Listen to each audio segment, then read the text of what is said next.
Merhaba değerli arkadaşlar, değerli dostlar. Bugün Zerdeş TV'nin yeni bir çalışmasında bir aradayız.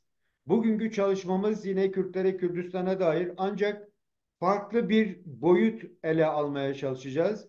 Özellikle de bu Kobani davası sonucunda verilen karar ile beraber bir geriye doğru baktığımızda bu gelişmeler nasıl olmuş, neler yaşanmış, Kürtlerin bu hak arama taleplerinin Osmanlı'dan günümüze nasıl bir özellikle de bu kalkışmaların sonuçlarına baktığımızda, sonuçlarına dair bir gözlem yaptığımızda bu bizi nereye taşıyor, nereye götürüyor?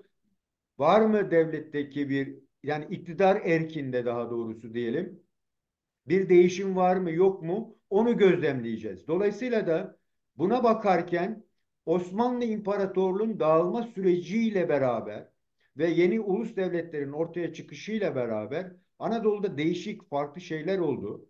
Ki bizim için öncelememiz gereken şey bir olup bitenler arasında tarihsel arka planı çok irdelemeyeceğiz. Ama başat konular şeklinde ele aldığımızda Ermeni soykırımı var. 1915'te, 1916'da Kürtlerin sürgün durumu var. 1917'de Ekim devrimi dediğimiz Rusya'nın sosyalist devrime geçiş çabaları var ve 1914-1918 yıllarında da Birinci Dünya Savaşı'nın başlayıp bittiği yıllar ve o noktada yine 1916-1917 sürecinde bir Erzincan Şurası dediğimiz yani bu Ekim devrimi öncesinde e, Ekim devrimi öncesinde Rusların Anadolu'ya girme isteğini e, Dersim sınırlarında durdurulması Ermenilerin, Kürtlerin ve Türklerin ortaklaşarak e, kurmaya çalıştıkları bir durum var, bir hakimiyet alanı var ve Erzincan Şurası adı altında geçiyor. Burada bunu belirlememin sebebi Kürtlerin yerleşim birimleri ve Kürtlerin o süreçte kendilerini tanımlamak için çabalarının başlangıç alanı olması itibariyle önemli. Çünkü oradan nasıl ki Osmanlı'nın dağılmasıyla yeni ulus devlet süreçleri çıktıysa Kürtler de buna dair kendi devletlerini kurmak için, kendi hakimiyet alanlarını oluşturmak için girişimler var. Bu savaş sürecinde her ne kadar uluslararası ilişkilerde farklı bir aradalıklar olsa da gerek Osmanlı hükümeti gerek yeni kurulan Ankara hükümetiyle de ilişkiler var. Dolayısıyla bunlar çok önemli. Bir taraftan Pontus'la mücadele var ve 1919'da Mustafa Kemal'in Samsun'a çıkışı yine bu şurayla ilgili gelişen bir şey aslında ve orada çok önemli bir nokta ortaya çıkıyor. Koçgiri merkezli Kürtlerin daha Cumhuriyet kurulmadan önce kendilerine hakimiyet alanı oluşturmak ve ciddi ciddi uluslar taleplerinin ortaya çıkarıldığı, meclise gönderilerek, Mustafa Kemal'e gönderilerek beklentilerini ve isteklerini ortaya koydukları çok önemli bir süreç var. Biz Koçgiri başat temel başlangıç ele alarak ta bugünkü Kobani sürecinde olan bitenlerin bu kalkışmalarda, bu mücadele alanlarında liderlerin karşılaştığı süreçleri ele almaya çalışacağız. Ve bugün bu çalışmayı çok değerli bir konuğumla yapacağım. Değerli konuğum avukat, siyasetçi, gazeteci ve çok iyi bir Yazar.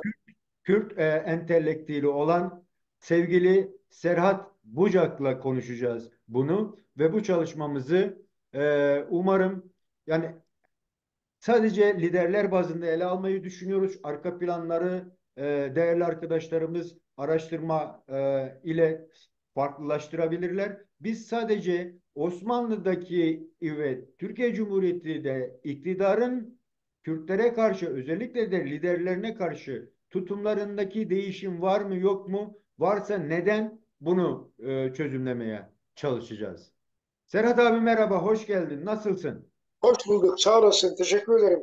Sen nasılsın? Çok teşekkür ederim. Serhat abi bugünkü çalışmamızın böyle küçük bir girişini yapmaya çalıştım. Dediğimiz gibi bu zihniyeti, Kürtlerin bu çabalarının e, genellikle de yenilgiyle sonuçlanan kısımlarına baktığımızda ve iktidarın ve devletin bu süreçteki liderlere karşı tutumlarını irdeleyeceğiz bugün. Dolayısıyla da ben Koç Kiri'den başlamak istiyorum. Bu konuda bize neler söyleyeceksin? Kimdir liderleri?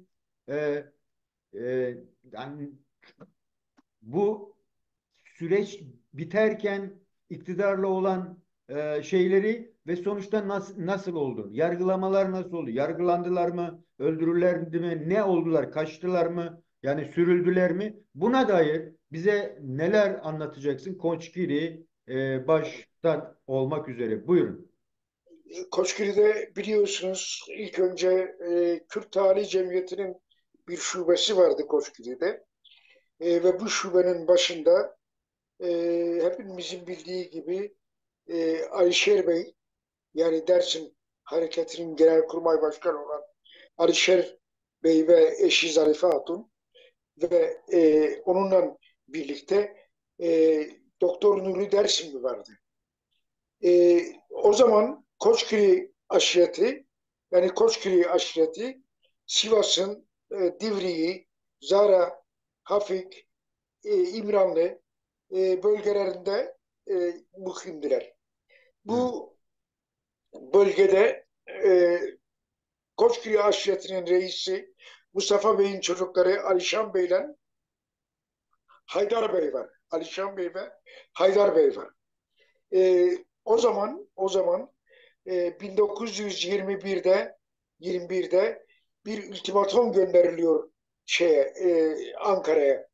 Ankara'ya deniliyor ki bize demokratik haklarımız, özellik haklarımız tanınsın. Buraya bir şey gelsin. Yani memur olarak Kürtler memur olarak tayin edilsin. Efendime söyleyeyim, e, resmi dilin e, Türkçenin yanında Kürtçe de resmi dil olarak kabul edilsin. Bu taleplerle Ankara'ya başvuruları oluyor.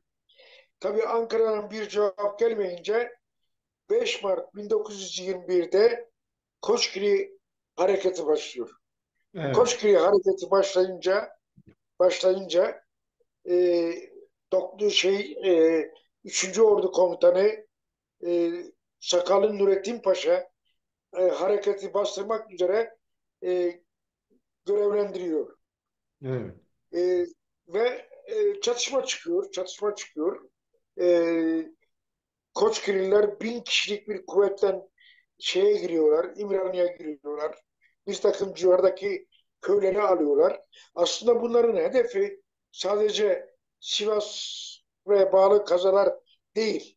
Bunun haricinde Dersim, Elazığ, oraları kapsayan bir özel mıntıka elde etmek. Tabii Mustafa Kemal e, Sakarya Nurettin Paşa'ya bütün yetkiyi veriyor. Görüyorsun Sakarya Nurettin Paşa şeyin arkasında, Mustafa Kemal'in arkasında. E, Yapıyorlar, diyorlar ki af edilsin.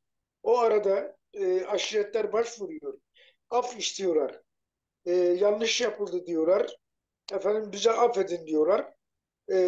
Mustafa Kemal diyor ki eğer bu hareket bastırılmadan biz bunları affedersek hareketin mahiyeti ne amacına ulaşılmamış olur.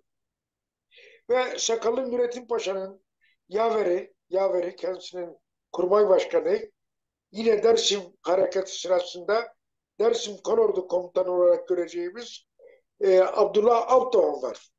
Abdullah Alpdoğan var. O arada bir örfü idare mahkemesi kuruluyor.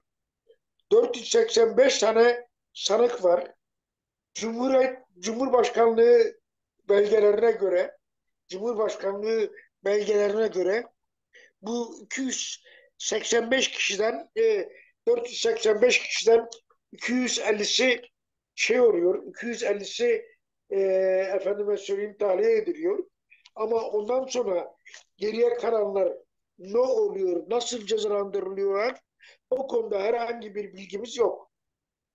Hmm. Hareketin öncülerinden Alişan Evet. Bey ve Haydar Bey, Haydar Evet. Bey her ikisi de affediliyorlar ama daha sonra e, birisi öldürülüyor ve birisi de evinde yakılıyor.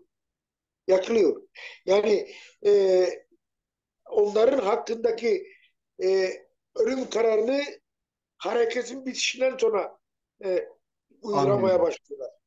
Hmm. Ve Koçgiri Hareketi sırasında Koçgiri Hareketi'nin kurmayları olan Alişer Bey ve e, Doktor Nuri Dürt Dersimi hakkında gıyaplarında idam kararı veriliyor. Doktor Nuri Dersimi İzmir yolu üzerinden e, Suriye'ye geçiyor ve oradan da Dersim'e gidiyor. Alişer Bey direkt olarak Dersim'e geçiyor hareket bittikten sonra. E, ve bu sefer Dersim'de örgütlenme hareketlerine başlıyor. Evet. Tabii Koçgiz'de büyük bir felaket yaşanıyor. Evet. Büyük bir felaket yaşanıyor. Mesela milletvekillerinden birisi, şimdi ismi aklımda değil, mecliste bu konu konuşulurken aynen şöyle söylüyor. Diyor ki ben de Koçgirlilerin yerinde olsaydım ben de isyan ederdim. Bu kadar baskı, bu kadar işkenceye karşı ben de isyan ederdim. Ve şeyin özellikle Sakallı Nurettin Paşa ve Topal Osman'ın yaptıklarıyla ilgili olarak mecliste bir soruşturma açılıyor. Ama bu soruşturma maalesef Mustafa Kemal'in müdahalesiyle e, kapanıyor. Evet. Kapanıyor. Anlatabildim mi? Serhat Şimdi tabii abi, Serhat abi yani özellikle dediğim gibi bir Pontus mücadelesi var. Oranın evet, komutanı gönderiliyor Koçgiri ayaklanmalarının tabii bastırılması için. Sakallı Nurettin Paşa Pontus hareketi sırasında Pontus'ta, yani orada ve Evet, Topal Osman'la beraberler. Topal evet, Osman'la beraberler. Pontus'u birlikte e, tasfiye ediyorlar. Şimdi 19 Mayıs 1919 tarihi Pontus'un ortadan kaldırıldığı tarihtir. evet. Anlatabildim mi? Hı hı. Yani tamam, Mustafa Kemal Samsun'a çıkıyor ama aynen o tarih Pontus'un yıkıldığı tarihtir. Evet. Anlatabiliyor muyum? Şimdi Koçgiri'ye E, geldiğimizde Koçgiri sürecini önemli bir nokta diye düşünüyorum. Çünkü savaş devam ediyor. Henüz Lozan meselesi yok ortada.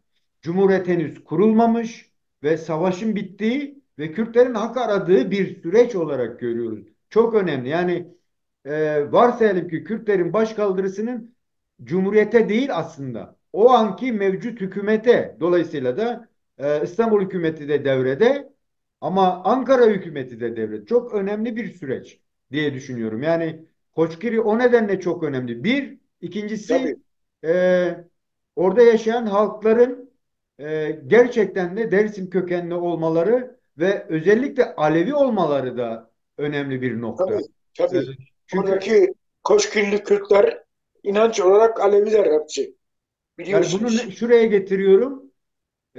Hareketin bitiminde ne yazık ki Kürt aşiretlerinin de etkisi var. Yani hatta Ali Şerin ve Haydar Bey'in sonuç aşamasında ben kendi aşiretlerimle mücadele edemem deyip teslimatı veya gidişi söz konusu diye öyle bir tarihsel anekdot da var. Dolayısıyla bunu niye söylüyorum? Her e, yenilgide mutlaka Kürtlerin de yine kendi aralarındaki sıkıntılar da var gündeme geliyor. Evet, Dolayısıyla yani bu hareketin sonlandırılmış olması Cumhuriyet'ten önce ee, önce. bu boyutunu da ele alarak Cumhuriyeti de o kurulma sürecini alıp ondan sonra ikinci Şeyh Said olayına girelim. Şimdi ben Ama Şeyh Said Koçgil'e dair yine anlatmak Ocak'tan, istediğiniz varsa anlat evet, lütfen. evet. Cumhuriyetin kuruluşuyla birlikte, Cumhuriyetin kuruluşuyla birlikte Türk resmi ideolojisinin başlıca dört tane saç ayağı var. Dört saç ayağı var. Bunlardan birisi yasama. Yani Türkiye Büyük Millet Meclisi'nde çıkan kanunların hepsi Türkiye'de yaşayan başka ulusların ve azınlıkların aleyhine çıkıyor, Evet. yapılıyor. İki, e, yargı safhası. Yargı, yani mahkemeler. Mahkemeler resmi ideolojinin oluşmasında çok önemli rol alıyor. Üç, basın. Dört, üniversiteler. Evet. Evet, basın resmi ideolojinin görüşünde aynen ona paralel olarak yayın yapıyor. Cumhuriyet Gazetesi, özellikle Cumhuriyet Gazetesi. Tabii muhalif yayında da var. Mesela Tan gazetesi var. Fakat Tan bildiğiniz gibi yani o zamanki CHP gençlik kolları tarafından basılıp imha ediliyor, şey yapılıyor. E, Oralara geleceğiz şimdi. Evet. E, Şimdi bu dört saç ayağı çok önemli.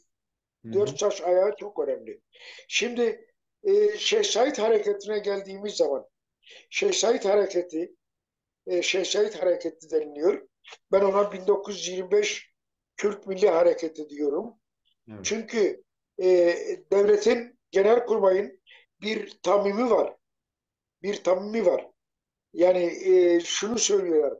Diyorlar ki siz yurt içinde bu hareketin bölücü bir hareket olduğunu basında işleyeceksiniz. Dışişleri Bakanlığı'na gönderiliyor bu tamim. Ve e, yurt dışında ise bu hareketin e, devrimci Mustafa Kemal hareketine karşı, yani Türkiye Cumhuriyeti'ne karşı gericilerin e, ayaklanması, Evet. gericilerin, feodallerin, beylerin ayaklanmasıdır deniliyor. Hı hı. E, Bu şekilde propaganda yapacaksınız deniliyor. Maalesef o zaman 1925'te Türkiye Komünist Partisi'nin genel sekreteri Şefik Hüsnü Değner de aynen bu tamime uyuyor ve ne yapıyor? Gönderdiği Komintern'e gönderdiği raporda Şeyh Said hareketini, yani 1925 hareketini devrimci Kemalizme karşı ağaların, beylerin, şeyhlerin başkaldırısı olarak e, bildiriyor. Ve Evet. komüniterin zabıtlarına böyle geçiyor. Böyle geçiyor. Evet. Şimdi tabii geliyoruz mahkeme safahatına. Yani bugünkü bizim tartıştığımız konuya Evet. geliyoruz. Evet. 1925'te efendime söyleyeyim hareket bastırıldıktan sonra, hatta hareket tam bastırıldığı sıralarda iki tane İstiklal Mahkemesi kuruluyor. İstiklal Mahkemeleri biliyorsunuz. İstiklal Savaşı sırasında efendime söyleyeyim başkaldırılara karşı, asker kaçaklarına karşı yargılama yapan olağanüstü bir mahkemeydi. Evet. 1925'te bu mahkeme tekrar raftan indirilip iki tane İstiklal Mahkemesi oluşturuluyor. Hı hı. Bunlardan birisi Şark İstiklal Mahkemesi Diyarbakır'da kuruluyor. Bir Evet. diğeri ise Ankara'da kurulan e, ikinci Şark İstiklal Mahkemesi. Evet. İkinci Şark İstiklal Mahkemesi özellikle bu basında e, basına karşı bu gerici hareketlere karşı oluşturulan bir mahkeme onları yargılıyor. Mesela İskilipli Atıf Hoca'yı Ankara'daki mahkeme yargılıyor ve idam kararı veriyor. Hakkında idam kararı icra ediliyor. Hı hı. Bunun başında Kılıç Ali Bey var. Rize Milletvekili Ali Bey var ve yedek olarak da Reşit Galip Bey var. Aydın Milletvekili. Diyarbakır'daki Şark İstiklal Mahkemesi'nde ise e, Reis Masar Müfit Bey, Hı hı. savcı olarak Ahmet Süreyya Bey, Özge Evren. Karesi milletvekili. Yani şimdiki Balıkesir milletvekili oluyor Karesi. Efendime söyleyeyim Ali Sahip Bey Ursavaş, Urfa milletvekili. Bu da biliyorsunuz Kerküklü bir Kürttür Hı hı. köken olarak.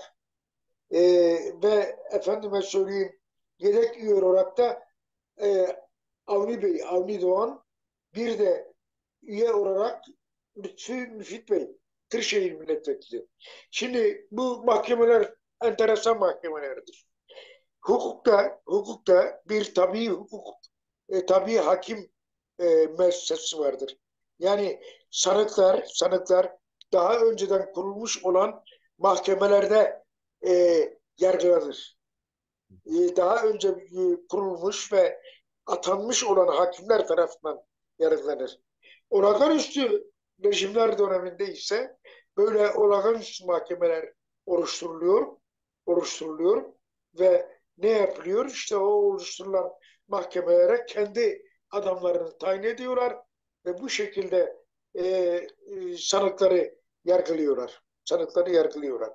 Şimdi ikinci enteresan olay Şark İstiklal Mahkemesi'nin bütün üyelerinin hepsi Millet Meclisi'nden geliyor.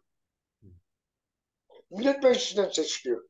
Yani bunların hariç efendime söyleyeyim Ahmet Süreyya Bey hariç diğerlerinin hukukla da ilgisi yok. Hukukla da ilgisi yok. Hatta bu mahkemeler kurulduğu zaman e, şey e, Ali Sahip Bey pardon Ahmet Süreyya Bey e, mahkemelerin verdiği kararların temiz edilmeden infaz edilmesini öneriyor. Onun üzerine bir diğer milletvekili tamam buldum. Dersim Milletvekili Feridun Fikret Bey. E, bu aralarında tartışma çıkıyor. Tartışma çıkıyor ve Feridun Fikri Bey temiz hakkının olmasını savunuyor. Buna rağmen meclisten oylama yapılıyor ve süratle geçiyor.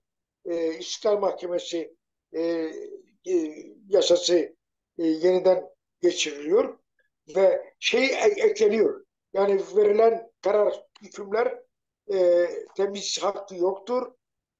Temiz incelemesi yapılmadan kolordu komutanının imzasıyla hemen infaz edilecek.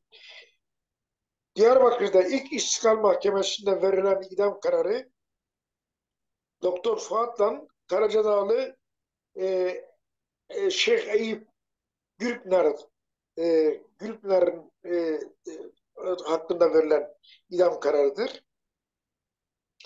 E, idam kararı idam kararı 16 tahmin ederim ya 16 ya 15 Şeyh Said Efendi'nin Abdurrahman Paşa Köprüsü'nde yakalandığı tarihte veriliyor. 17 Nisan'da Diyarbakır'da bu iki kişi Doktor Fuat'tan Şeyh Eyüp Gülpınar idam ediliyorlar belediye binasının önünde.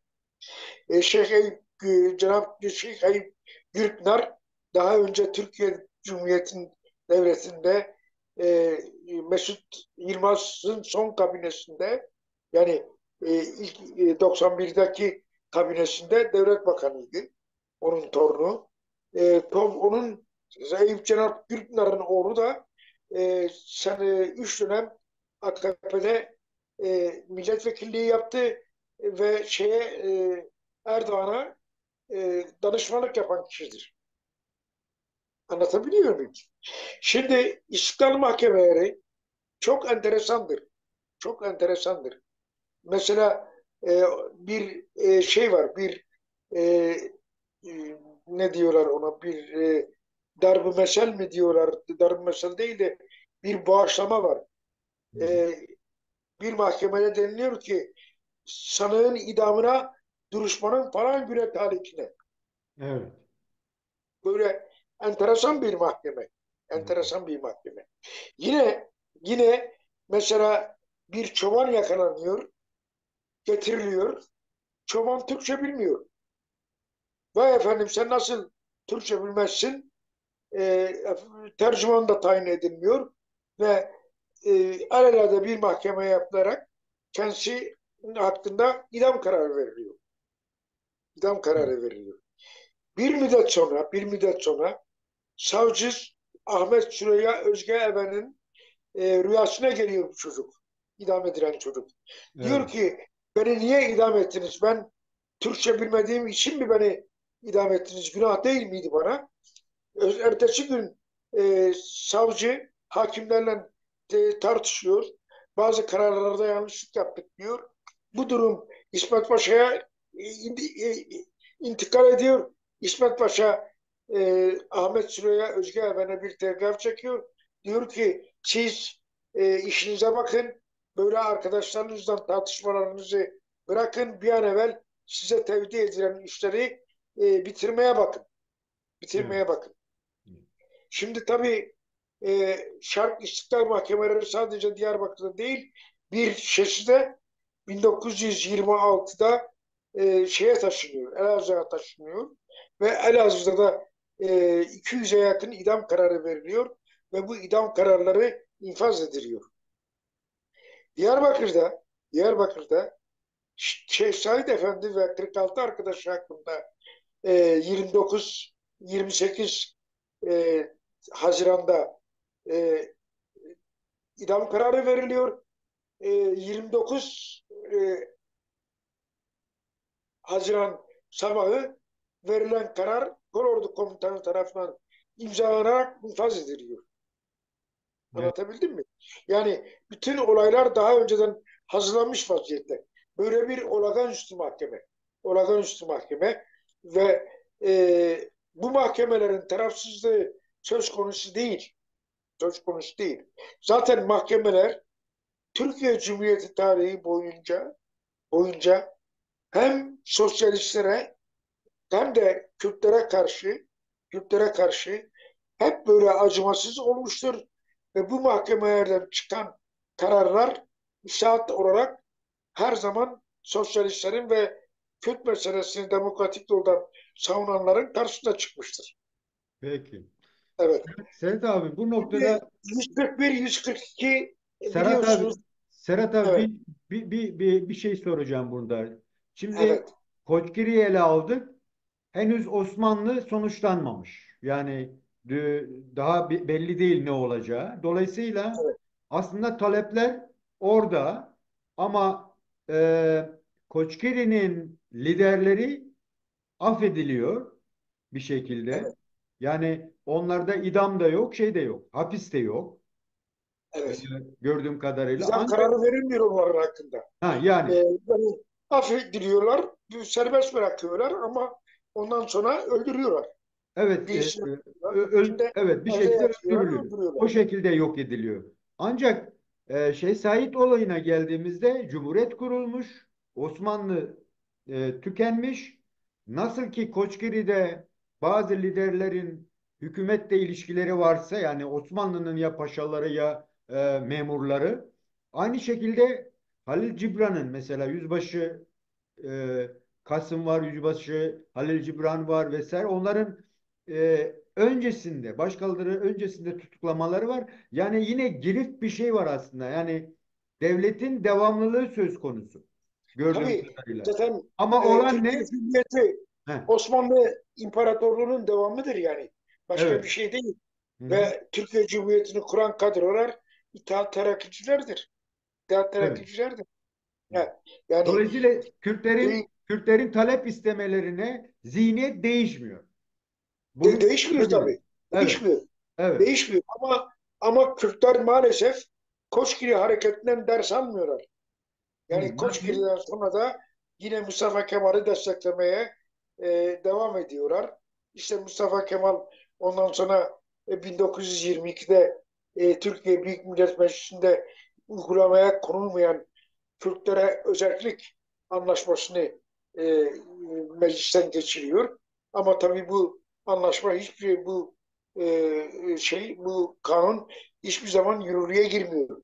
Yani Kürtlere Birinci özel meclis, birinci tanıyan meclisteki kanun. değil mi? Peki Efendim? birinci mecliste yani bu yeni oluşuma güveni tazeleyen ve sürdürmek isteyen başat Kürt oluşumu nedir? Kimdir? Onlar yani hangi yapı Koçgiri'nin o şekilde sonuçlanmasına rağmen yine Mustafa Kemallerle yürüme gereği duydu. Hangi yapı kim? Bu konuda bize bir şey söyleyebilir misin? Yani hepsi. Oradaki o işbirlikçi yapı. Mesela Dersim Milletvekili Diyarbakır Hı. Hasan Hayri Bey. Bundan sonra e, Diyarbakır milletvekilleri, Urfa milletvekilleri, orada Büyük Millet Meclisi'nde olan Kürtler Hı hı. Mustafa Kemal'e destek veriyorlar. Ve Evet. aşiretler özellikle Mustafa Kemal'e destek veriyorlar. Hamidiye alaylarının başında olanlar, mesela Cibranlı Halit Bey 1920'de efendime söyleyeyim Ermenilere karşı doğuda sefer yapıldığı zaman komutan, albay. Evet. Hatta teyzesi oğlu Şeyh Mehdi Efendi'ye diyor ki soruyor kendisinden, diyor niye üzgünsünüz Halit Bey? Diyor bizim yarın başımızı kesecek olan kılıcı kendi elimizden e, keskinleştirdik diyor Hı. teyze oğlu. Onlar teyze çocuklar da aynı bu Evet. lafı söylüyor. Evet. Anlatabildim mi? Yani tabii ki bir şeylerin Kürtler farkında ama çok geç kalıyorlar. Mesela e, 1920 Ermenilerin doğudan, yani Erzurum, Kars, Erzincan'dan çıkarılıp Kafkasya'ya sürülmesinden e, sonra Azadi örgütü kurulmaya başlanıyor. Şimdi oraya gelmeden şunu sormak istiyorum Serhat abi. Evet, Koçgiri'de bakıyoruz. Yani farklı bir inanç kitlesi var. Dolayısıyla evet. öbür kitleden pek ya yardım gelmiyor ya ben bilmiyorum. Yani tarihsel olarak bilmiyorum doğrusu. Ama Şeyh Said ayaklanmasında zaten Koçgiri ve Dersim zaten susturulmuş ve güçsüzleştirilmiştir. Burada da bir farklı boyut var. Yani buradan ondan sonra 1926'da farklı bir çıkış var. Bu 1926-30 yılları arasındaki Ağrı Cumhuriyeti sürecini de bize Geliyorum buna. Ona anlatırsan geliyorum. bu konuda bize Ona neler geliyorum canım söyleyeceksin? benim. Şimdi tabii istiklal mahkemelerinin pozisyonunu anlattım. Evet. Yani oragan üstü mahkemeler. Ağrı hareketi başlıyor 1926'da. 30'a kadar Ağrı hareketi devam ediyor. Ağrı hareketinin öncülerinden e, İbrahim İbrotelli bir çatışmada öldürülüyor. Ondan sonra efendime söyleyeyim Halis Bey, Halis Öztürk e, İran'a sığınıyor. Ondan sonra af yasası gelince Türkiye'ye dönüyor. Türkiye'ye dönüyor. Ve 1950'den 60'a kadar Demokrat Parti Ağrı Milletvekili olarak Türkiye Büyük Millet Meclisi'nde bulunuyor. Hmm. Anlatabildim mi? Böyle Türkçeyi çok iyi bilmeyen, ilkokul diplomasını da dışarıdan alan e, bir amca. Ama Evet. Ağrı Hareketi sırasında çok önemli görevler yapan iyi bir komutan, iyi bir asker. Mesela onun babası da rahmetli Abdülmecit Bey e, Hamidiye alaylarının birisinin başında. Şimdi Ağrı Hareketi e, bastırıldıktan sonra Ağrı Hareketi'nde katılanların bir kısmını Adana'ya gönderiyorlar. Orada yargılanıyorlar. Ve kesinlikle elimizde hiçbir bilgi yok. Hmm. Kaç kişi idam edildi, kimlere ne kadar ceza verildi yok. Hiçbir bilgi yok. Mahkeme zabıtları da yok. Mahkeme zabıtları da yok. Mesela Dersim'inle ilgili mahkeme zabıtları var. E, efendim Şeyh Said hareketiyle 25'ten ilgili mahkeme zabıtları var. Bir kısım mahkeme zabıtları elimizde var. Ama maalesef Ağrı hareketiyle ilgili hiçbir zabıt, hiçbir baraka elimizde yok. Mesela bu konuda çok iyi inceleme yapan Sedat Ulukan'a, tarihçi, yazar Sedat Ulukan'a dahi e, kitabında Ağrı Hareketi sırasında Adana'ya gönderilenlerin yargılaması nasıl oldu, nasıl karar verildi, nasıl edildi? Kesinlikle, kesinlikle yok. Kesinlikle yok. Yani öyle bir şey. Evet abi, bitirmeden karşılaştırması yapabilir miyiz? Ee, Evet. 1925 Said ve Evet. beraberindeki kaç kişi idam edildi? 47'ye yakın sanıyorum, değil mi rakam? Şimdi, şimdi Elazığ'da 200'e yakın idam kararının Elazığ'da olduğunu söylüyorlar. Evet, Evet. evet, Diyarbakır'da da 100'den fazla idam kararı var. evet, 100'den fazla idam kararı var. Mesela 47 kişi şahit ve arkadaşları. Ondan sonra 5 kişi 25 Mayıs'ta e, e, Kürt Tarihi Cemiyeti'nin başkanı Şehit Abdülkadir oğlu Mehmet, ondan sonra Kemal Feyzi Bey, Azadi Örgütü'nün kurucularından Bitlisli Kemal Feyzi Bey şair. Ondan sonra Diyarbakırlı Mehmet Tevfik Akti Bey, e, şey e, dava e, dava vekili, yani dava vekili, o zamanki avukat işte öyle evet, oluyor. evet, Bir de Selanikli Molla, Selanik diyorum, e, bir molla, İstanbul'da e, görev yapan bir mollayı getiriyorlar. Bir de Kör Sadi var. Kör Sadi var. E, Meşhur Parolu Kör Sadi. şimdi, Parolu evet, Kör Sadi'yi de e, Şehit Abdülkadir'le birlikte idam ediyorlar. Mesela onların da 25 Mayıs 1925'te karar veriliyor. Temiz hakkı yok. 27 Mayıs 1925'te Diyarbakır'da idam ediliyorlar. evet. Evet, Şimdi Diyarbakır'da idam Serhat ediliyorlar. abi, e, Böyle bir mahkeme. Koçgiri ulusal bir hareket olduğu net, değil mi? Onun Evet, uzantısı Said'e geldiğimizde de orada da var. Ondan bak, sonra yine burada her iki tarafta karışık. Yani hem ulusal yönü var hem de inanç yönü var. Anlatabildim mi? tabii, çünkü Orada Osmanlı ile daha kesilmemiş, çünkü ben öyle evet, algılıyorum. evet, evet. Dolayısıyla yani söylemek istediğim şu, bir süreklilik var. Yani Kürtlerin bu talebinde bir süreklilik. Süreklilik var tabii.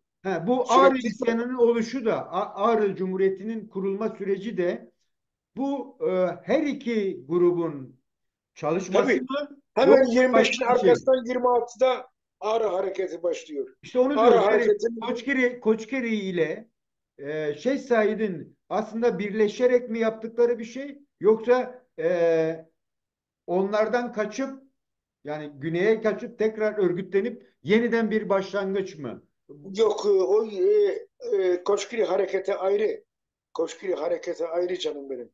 Koçgiri Hareketi Kürt Tarihi Cemiyeti'nin Koçgiri Şubesi'nin hazırladığı bir hareket. Evet, Şehit Hareketi ise Azadi Örgütü'nün evet, hazırladığı bir hareket. evet, Yalnız Azadi Örgütü'nün hazırladığı bu hareket ilk etapta subayların Cibranlı Halit Bey, İhsan Nuri Paşa, Mehmet Ali, Teğmen Mehmet Ali ve gibi subayların öncülüğünde, aydınların öncülüğünde, Doktor Fuat gibi aydınların öncülüğündeyken Cibranlı Halit Bey'in, Yusuf Ziya Bey'in ayaklanmasından sonra, tutuklanmasından sonra harekete şeyhler öncülük yapıyor.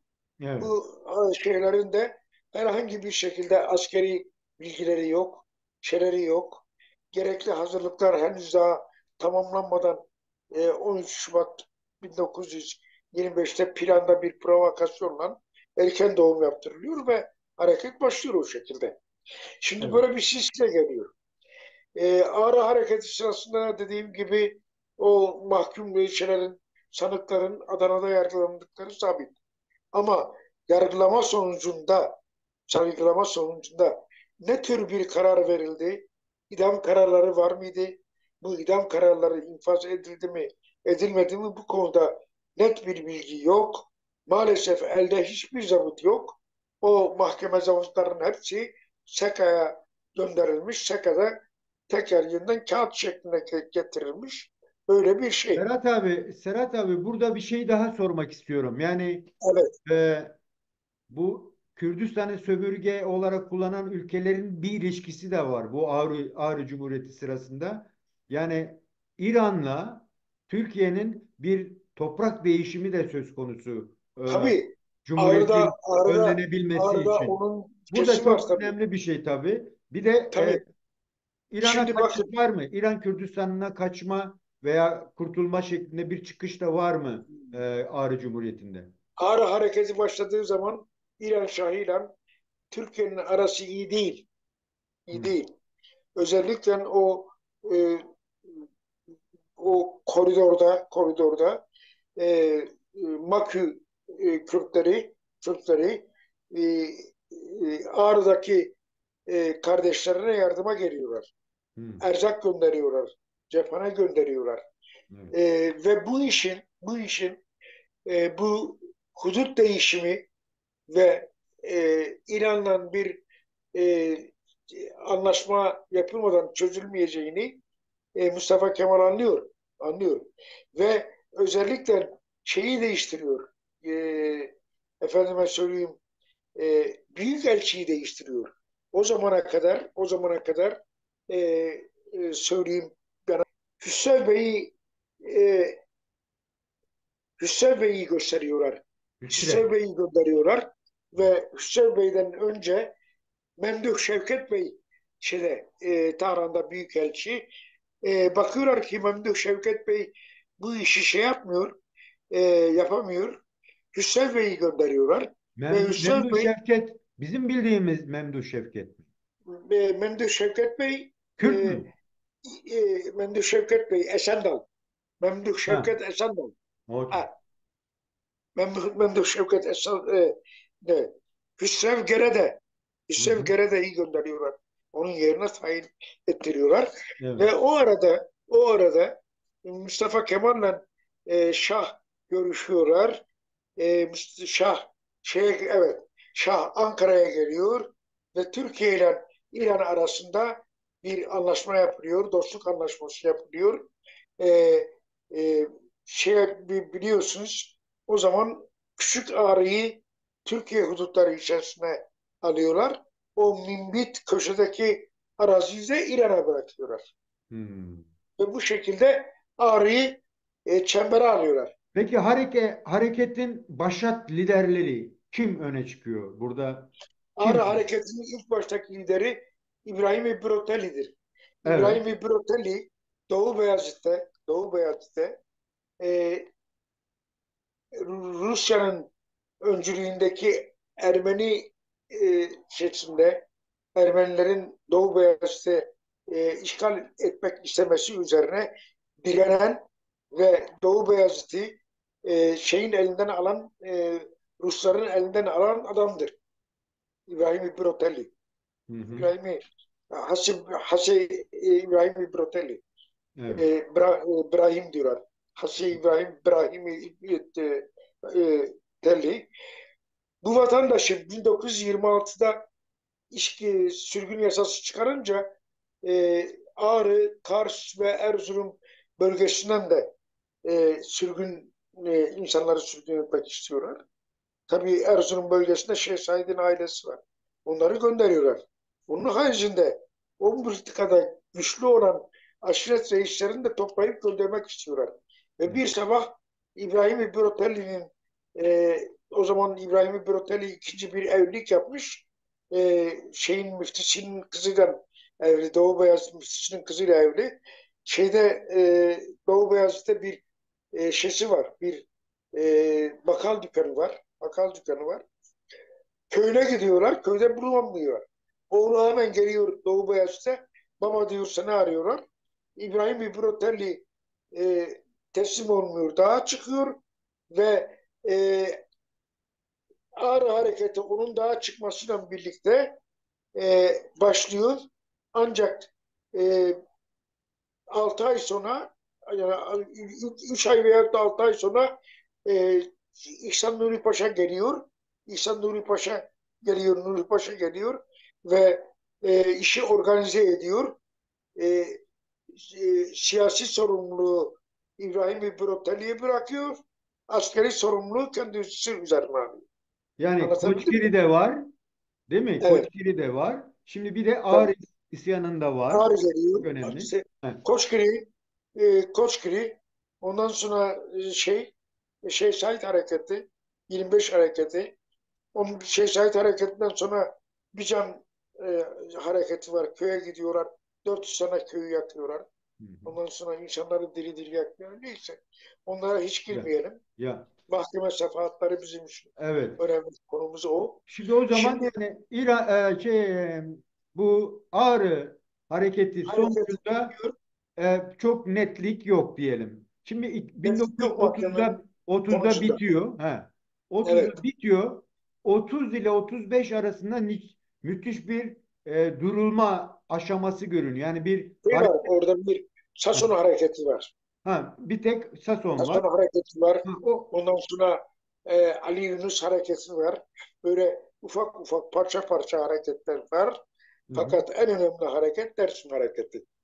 Ve devlet 1925-26'dan itibaren Dersim'in çözmek için planlar yapmasına rağmen bu Ağrı ve e, 1925-40 Milli Hareketi'nin e, önü kendilerinin önünde engel oluyor. Ama 30-35 arasında ki o biraz rahatlamadan faydalanarak yeni planlar yapıyorlar.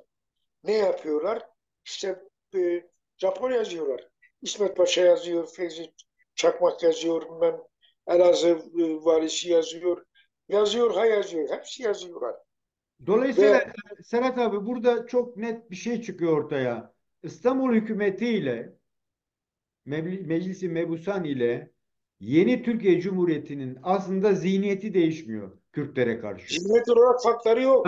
bunu söyleyebiliriz. Bu çok önemli. Tabii tabii. Çünkü Hiçbir farklı yok diyor. yani Meclis-i asmalar, Mebusan'ın sürgünler hem tabii Sait ayaklanmasında son hem de Meclis-i Mebusan biliyorsunuz İttihat Terakki'nin lider hakim olduğu bir Meclis-i Mebusan'dı. Yani evet, hiçbir değişiklik yok. evet, Hiçbir fark yok. Hiçbir fark yok. Mesela İttihat Terakki'nin meşhur e, Manisa sorumlusu e, Garip Hoca, yani Celal Bayar, evet, Türkiye'nin 3. Cumhurbaşkanı. evet, Ve Dersim Hareketi'nde İsmet İnönü'nün istifasından sonra başbakanlık yapan adam. Ve evet, Dersim Hareketi'nin e, sorumlularından birisi. evet, Şimdi tabii Dersim'de hareket yapmak istiyorlar. evet, Dersim'de hareket yapmak istiyorlar. Gerekli hazırlıkları yapıyorlar. Bu arada 1900 e, 1935 yılında Tunceli Yasası diye bir yasa çıkartıyorlar. evet, Evet. 2844 sayılı 2884 sayılı yasa. Bu yasa 38 maddeden oluşuyor ve 2 bölüm halinde. hı. Şimdi bunun içerisinde önemli bölümleri söylemek istiyorum. Geri çekilirsen hocam biraz. Evet, Tunceli vilayetine ordu ile irtibatı baki kalmak ve tecrübesinin selahiyetini ne haiz bulunmak üzere e, kor komutan rütbesinde bir zat vali ve kumandan seçilir. Hı, Yani kor general, kor hı, general. Evet, rütbesinde bir askeri hakim, askeri kişi hem vali hem e, oradan sorumlu komutan seçiliyor. Kolordu komutan seçiliyor. Bu evet, da demin dediğim gibi Koçgiri hareketinde Sakalı Nurettin Paşa'nın kurmaylığını yapan ve sonra da kızıyla evlenip onun damadı olan Abdullah Alpdoğan'dır. hı. Dersim'in hareketinin ön uygulayıcısı ve oradaki tertelerin, oradaki kıyamın e, katledilmenin, jenositin uygulamasını yapan Abdullah Abdoğan'dır. İki, vali ve komutan, vilayet memur ve muamelatında ve vilayet memurları hakkında vekillerin kanunen haiz oldukları bütün şeriatlere haizdir. Yani oradaki memurların hepsini istediği anda gönderebiliyor. Tasfiye Yerine edebiliyor. başka bir memurlar getiriyor. Kendi mahiyetinde şeyler getiriyor. Yani memurlar getirebiliyorlar. Bunu Antalya için yapabilirler miydi o dönem? Efendim? Bunu Antalya için yapabilirler miydi? Antalya mı? He. Şunu Nasıl demek Antalya? istiyorum. Yani Kürtlerin yaşadığı bölge aslında Hayır, kafalarında ayrılmış zaten. Öyle görünüyor. tabii, tabii. Tabii ben şimdi geleceğim. Şeyi de anlatacağım canım benim. Sesin gitti. Ha, sese bas. Ha, Diyor ki, tamam. maddede diyor ki, kaza ve nahiyelere kaymakam ve nahiye müdürü atamak da valinin ve askeri komutanın yetkisi dahilinde. Evet. Şimdi görüyoruz. Vali ve kumandanın lüzum gördüğü belediyelerde reislik vazifesini kaymakamlara ve nahiye müdürlerine verebilir. Yani şimdiki kayyumlar gibi. Anlatabildim mi? Evet. Kayyum atıyorlar. Kayyum atıyorlar. Efendime söyleyeyim, kardeşime söyleyeyim, Cumhuriyet müdürleri davaları çok süratli bir biçimde yürütmek zorunda. İddianameleri hazırlayıp sanıklara göndermek zorunda. Şimdi geliyoruz.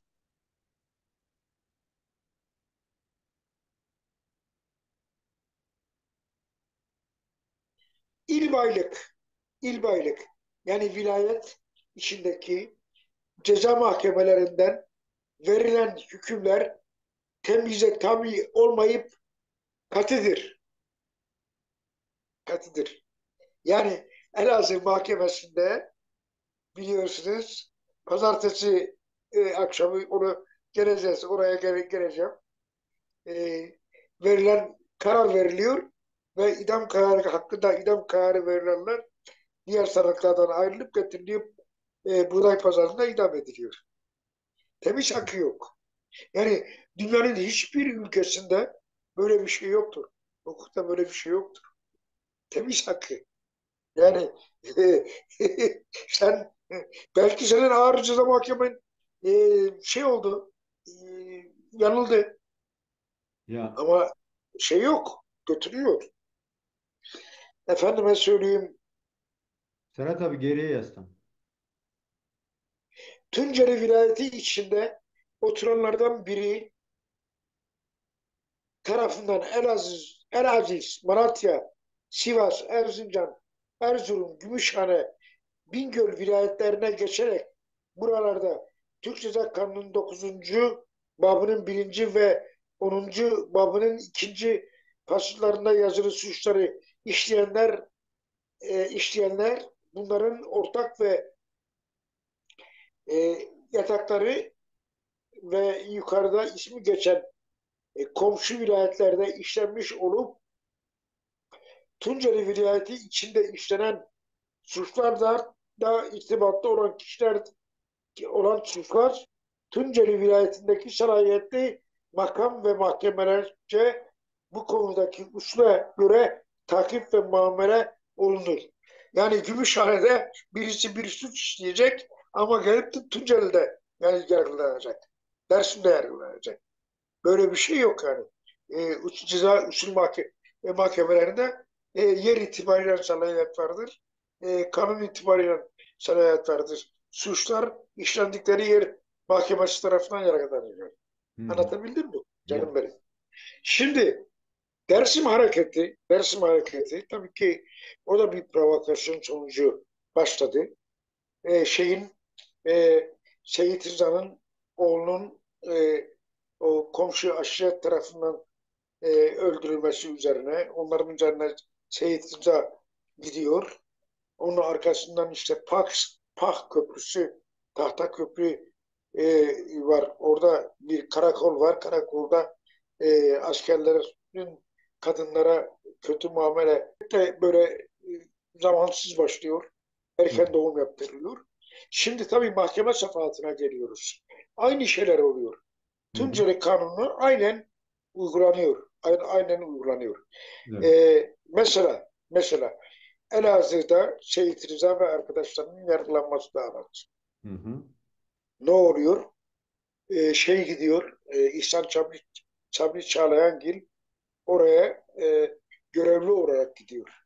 Görevli olarak gidiyor ve özellikle Mustafa Kemal'in e, Pah Köprüsü'nü, yeni yapılmış olan Pah Köprüsü'nü açılışından önce bu davanın bitirilmesi isteniyor. E, ve sanıklar hakkında verilecek kararların ondan önce infaz edilmesi isteniyor. Hatta deniliyor ki beyaz donlular Elazığ'a dolarlar ve af dilerler. Mustafa Kemal'den af isterler. Onun sana affedilmesini isterler. Onun için yapıyorlar. Tedbir alıyorlar. İhsan Çavuşçuğa'ya gidip mahkeme heyetiyle görüşüyor. Mahkeme heyeti kendisine diyor ki efendim diyor e, pazar günü mahkeme yapılamaz diyor. Pazar günü mahkeme yapılması mümkün değildir diyor kanunen. Doğrudur. Doğrudur. Ancak gidiyor bu sefer savcıyla görüşüyor. İhsan Sabri Çağlayan. Savcı diyor ki e, pazartesine bağlayan akşam saat 12'den sonra pazartesi günüdür ve o pazartesi gününde şeye mahkeme yapılır ve karar da infaz edilir. Geceliğin saat 12'de sonra e, mahkeme yapılıyor, karar sanıkların yüzüne okunuyor ve daha önce imzalanmış kararlar imzalanmış ve ne yapılıyor? Ondan sonra götürülüp Şehzade Efendi, Seyit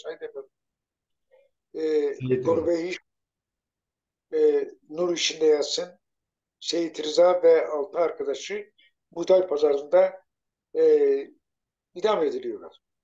Şimdi tabii senin demin fotoğraflar gösteriyorsun hep. Evet. Seyit Rıza'nın fotoğraflarını gösterdin. Seyit Rıza'nın başına fotoğraf şapka takmışlar. O fotoğraf şapkayı da Seyit Rıza kendi rızasıyla kafasına takmıyor.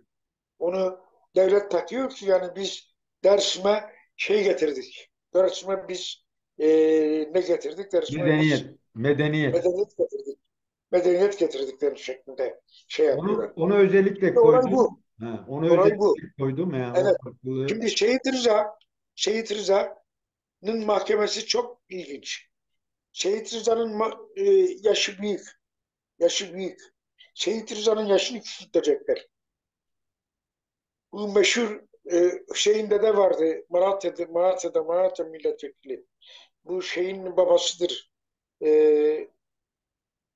e, Alevi Vakfı'nın İzzettin Doğan. Ha. İzzettin Doğan. Eski Adalet Partisi milletvekilini şahit olarak getiriyorlar. Anlatabildim mi? e, O zaman İzzettin de 40 yaşında. Anlatabildim mi? Hmm. E, Seyit Rıza diyor ki bu getirdiğiniz şahidin yaşı bir sefer benim ne zaman doğduğumu tespit etmeye müsait değildir diyor. Bu diyor benden 20 yaş 25 yaş küçüktür diyor. Buna rağmen Hüseyin Doğan'ın şeysiyle ifadesiyle Seyit Rıza'nın yaşı küçültülüyor ve Seyit Rıza'da e, maalesef o e, 16 mı 15 mi 15 e, Kasım 1937'de buğday pazarında e, diğer 6 kişiyle birlikte idam ediliyor. Seyit Rıza'yı bir cipe koyuyorlar ve yanına İhsan Sabri Çağlayangil'den öbür tarafına bir askeri kişi oturuyor. Buğday pazarına geldikleri zaman Seyit Rıza şeylerle karşılaşıyor, dar ağaçlarıyla karşılaşıyor.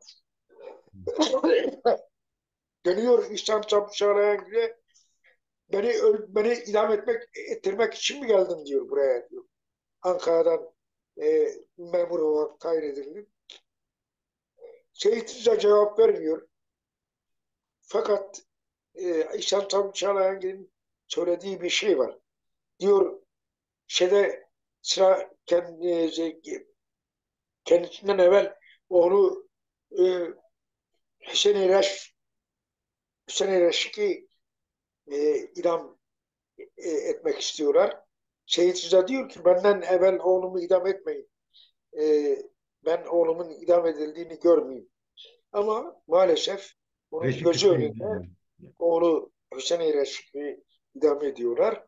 Arkasından işte Fındık Ağa, ondan sonra başka e, bir arkadaşı. Yanlış değilsem Fındık Ağa idam edilmek, serpaya çıkarıldığı zaman 2 sefer ip kopuyor. Hı. 2 sefer ip kopuyor. O zaman bir tahammül var. 2 sefer ip kopunca idam etmezler diyorlar. Fakat 3. sefer bir ip getiriyorlar, sağlam bir ip. Fındık Ağa o 3. seferde hakkındaki infaz kararı yerine getirilmiş oluyor. Peki bu mahkemelerde suç olarak yani ne gösterilmiş, nasıl mahkemelerdeki bunların suçu olarak ne gösterilmiş, ne yazılmış? O konuda Bir şey, vatana ihanet suçu. yine aynı. Ha. Tabii vatana ihanet suçu ve vatan toprakları üzerinde ayrı bir devlet kurma. Ayrı bir Ama devlet kurma. uzlaşmak üzere çağrılmadı mı Seyit? Yurtta uzlaşmak üzere çağrıldı. Hı, Erzincan valisiyle görüşmeye gidiyordu. hı, Kendisini orada esir ettiler. O zaman diyor ya Bahteri Rahmet Tüney'e. evet, evet. Bahteri Rahmet Tüney'e. Sonra Mustafa Kemal'le görüşüyor. Mustafa Kemal kendisini çağırtıyor. Diyor ki gel diyor. Gel diyor. Çıkıp diyor kamuoyunda ben suç işledim. Ben suçluyum dersen seni affederim. Diyor ki ben suç işlemedim. Ben hiçbir şey yapmadım. Ben suçlu değilim. Hı. Ben suçlu değilim diyor. Kendisini ikna edemiyor. Onun üzerine Mustafa Kemal diyor ki gidin götürün diyor gereğini yapın. Yani bu Orada diyaloğun tarihsel notu var mı? tarihi lafı söylüyor. Diyor Yani ki ben hilelerinizin önünde diz çökmedim. Bu bana bu size dert oldu. Pardon. Ben sizin hilelerinizden baş edemedim. Bu bana dert oldu. Ben de sizin önünüzde diz çökmedim. Bu da size dert olsun diyor. Orada söylüyor o lafı. Ve özellikle şeye çıktığı zaman da kürsüye çıktığı zaman da evladı Kerbela ayıptır, yazıktır, günahtır diye şey söylüyor. Yani suçsuzdur diyor. Böyle bu mahkemelerin hepsi olağanüstü mahkeme. Dersim yasasını okudum. evet. Tunceli yasasını okudum size. Yani Tunceli yasası bir olağanüstü hal yasasıdır. Zaten Türkiye'de Türkiye Cumhuriyeti kurulduktan sonra 1925 25 50, 25 48'e kadar Türkiye'de özellikle Şark vilayetlerinde yani Kürdistan'da e, şey oldu. Sıkı yönetim vardı ve e, 4 tane umumi müfettişlik oluşturulmuştu. Bu 4 tane umumi müfettişliklerden 3'ü Kürdistan'daydı, birisi de Tekirdağ'daydı. Hı. Yani Kürdistan olağanüstü hal valiler tarafından şey yapıldı, idare edildi. Tabii Serhat abi 1900 bir noktada oraya gelmeden ben bir şey söylemek istiyorum yine.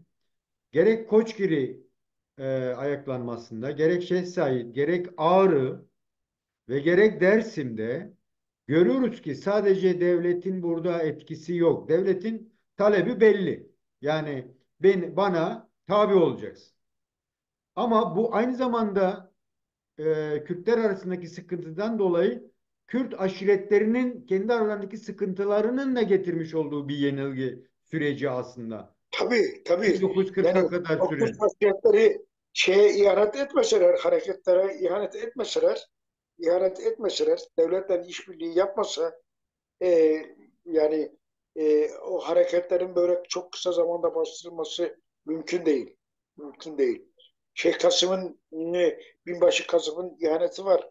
1925 Kürt hareketinde. Mesela diğer bir sürü e, aşiretlerin ihaneti var. Mesela bir örnek vereyim. Cemiliyet Çato Evet. kurtarandır. E, e, ve Mustafa Kemal'in çok yakındır. Mustafa Kemal'le beraber oturmuş, yemek yemiş, sohbet etmiş falan. Devam. Ve onu tutukluyorlar. Mustafa Kemal'e bir mektup yazıyor. Kardeşim Mustafa diyor, biz hani diyor kardeşlik diyor. Ben diyor cezaevindeyim diyor. Beni diyor şey yapıyorlar, ben size ihanet etmedim. Mustafa Kemal mektubu okuyunca dönüyor arkadaşlarına, diyor ki Cemile Çato bize ihanet etmedi ama kendi milletine ihanet eden kişinin yarın bana ihanet etmeyeceği ne malum. Anlatabildim mi? Çok önemlidir. Hatta Cemile Çato'nun bir idam sehpasına giderken, idam edilirken bir söz söylüyor. Yani o dilden dile dolaşıyor. Bunun hakkında iki iddia var.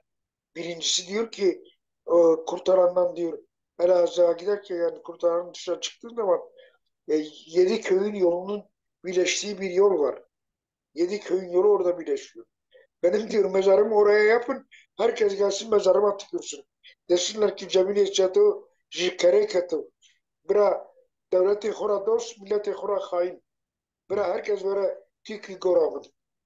Ya. Devletine sadık, milletine hain. Herkes gelsin benim mezarıma tükürsün diyor. Dersim'de Cemil Çato reçber çıkıyor, değil eşekten mi? düştü diyor. Ve Eşekten Dersim'de düştü. reçber çıkıyor. Reyber. Evet, evet. Yani olay bu. Olay bu. Evet. Binbaşı Kasım'ın ihanetleri var. Evet. Onun mektupları çıktı. Avesta yayınlarından. E, Mahmut kardeşimiz onu e, yayınladı. Şimdi soyadını tam hatırlayamayacağım Mahmut Kadir. Akyürekli. Ne, Mahmut Mahmut Akif. Akyürekli yayınladı. Onu her Kürt Türk demokratının okuması lazım. Yani o şeyler lazım.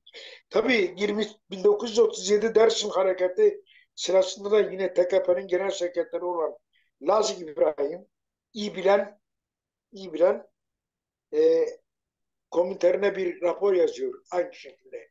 Diyor ki Dersim Hareketi devrimci Kemalist harekete karşı ağaların, beylerin, şeyhlerin ve seyitlerin, şeyh de ekliyor.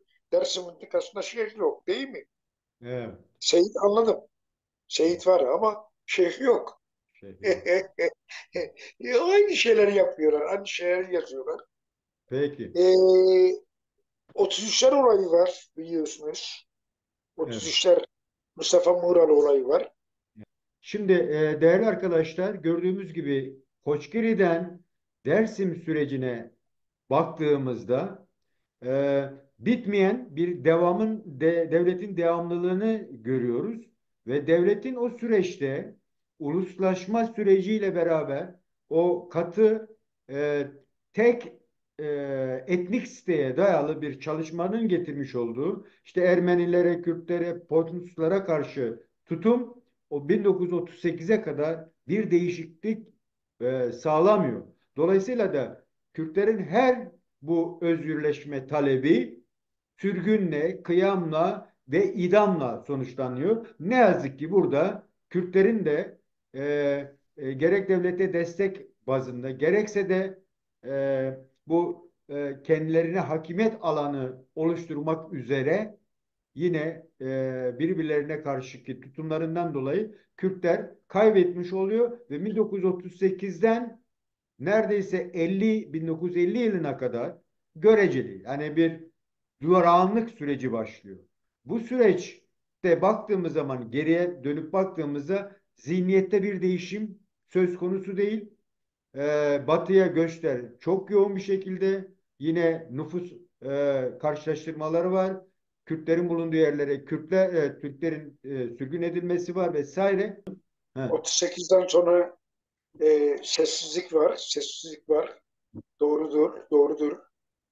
Yani beyaz bir katliam var, asimilasyon var. Fakat bu asimilasyona karşı bir direniş de var. Nasıl bir direniş var?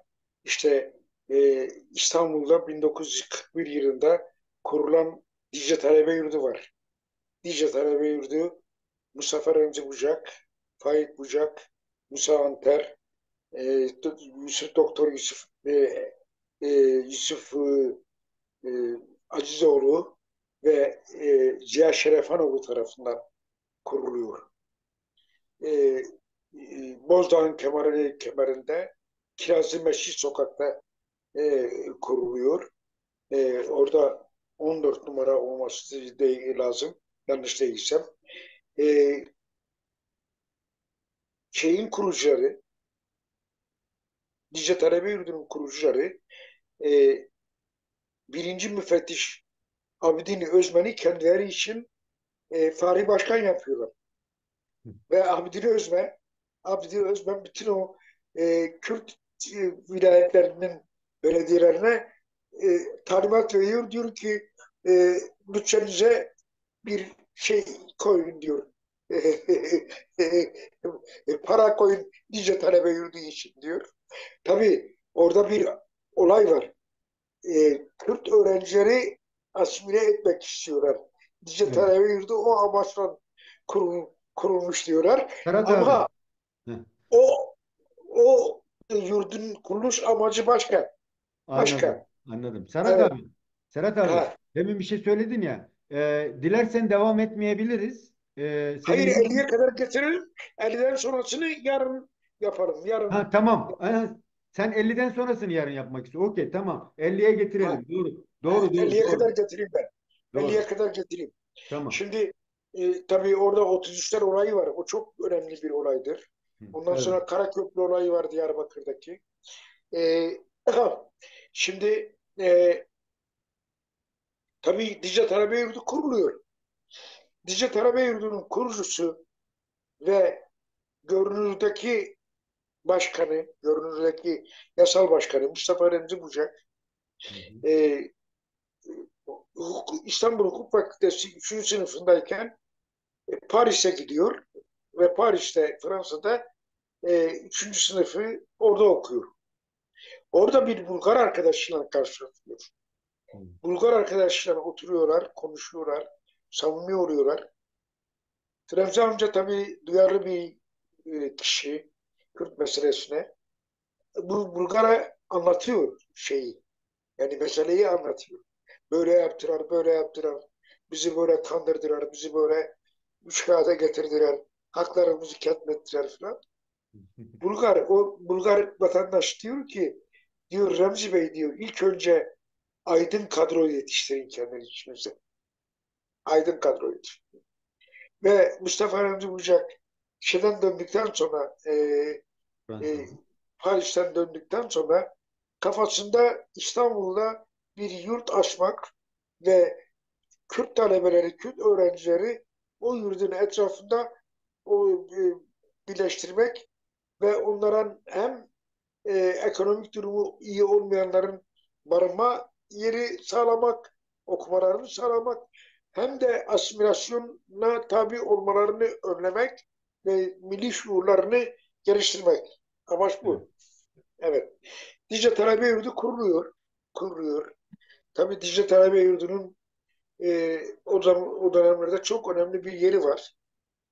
E, hatta üniversitede Doktor Hirsch o zaman biliyorsun İktisat ve Hukuk Fakültesi'nin kurucu kuran, onu büyüten, geliştiren bir Yahudi Almandır. Hitler rejiminden kaçıp gelip Türkiye'ye sığınıyor. Üniversitede ders verirken diyor ki demokrasiyi gidip şeyde öğrenin. Dicle Talebe Yurdu'nda öğrenin. Çünkü tüzük gereği her sene bir vilayet yönetimi eline alıyor. Hmm. Her sene bir vilayet yönetimi eline alıyor. O şekilde yürütülüyor. Hmm. Ve kararlar alınıyor. Mesela Dicle Talebe Yurdu'nda o zaman şeyin çıkardığı Hasan Ali Yücel'in döneminde çıkan dünya klasikleri var. Mesela ben anayı, ekmeğimi kazanırken benim üniversitelerimi o amcam, Bekir amcamın kitaplarını o kitaplarını okuyarak ilk önce öğrendim. Hmm. 1961'de Va- amcam sürgüne, ailem sürgüne gitmişti. Biz bir evde dedemin evinde kalıyorduk. Amcamın kitaplarının arasında baktım, bu kitaplar var. hmm. Sonra amcam gelince sordum. Dedi ki biz okuyorduk. Mesela Havar dergisi geliyor şeye. Va- E, e, Dicle Talebe Yurdu'na. Şimdi demin okuduğum meşhur Bilal Şimşir var. Bilal Evet. Şimşir Evet. bir diplomat ve 2 cilt Kürtçülük diye bir kitap hazırlamış. Şimdi hayret ediyor. Diyor ki bu Havar dergileri Türkiye'ye nasıl geliyordu? İstanbul'a nasıl intikal ediyordu? E, şimdi, e, tabii diyor ki Mustafa Remzi Bucak diyor Amerika Amerikan misyonerleriyle görüşüyordu. Onların İstiklal Caddesi'nde bir kitap evi vardı. Oraya gidip geliyordu. Onların vasıtasıyla elde etmiş olabilir. Veyahut da Fransızların yardımıyla gelmiş olabilir. Veyahut da kaçakçılar vasıtasıyla Türkiye'ye sokulmuş olabilir. Hmm. Rahmetlik babamın, rahmetlik babamın, Faik Bucak'ın ben Kürt Hakim kitabında da yazdım.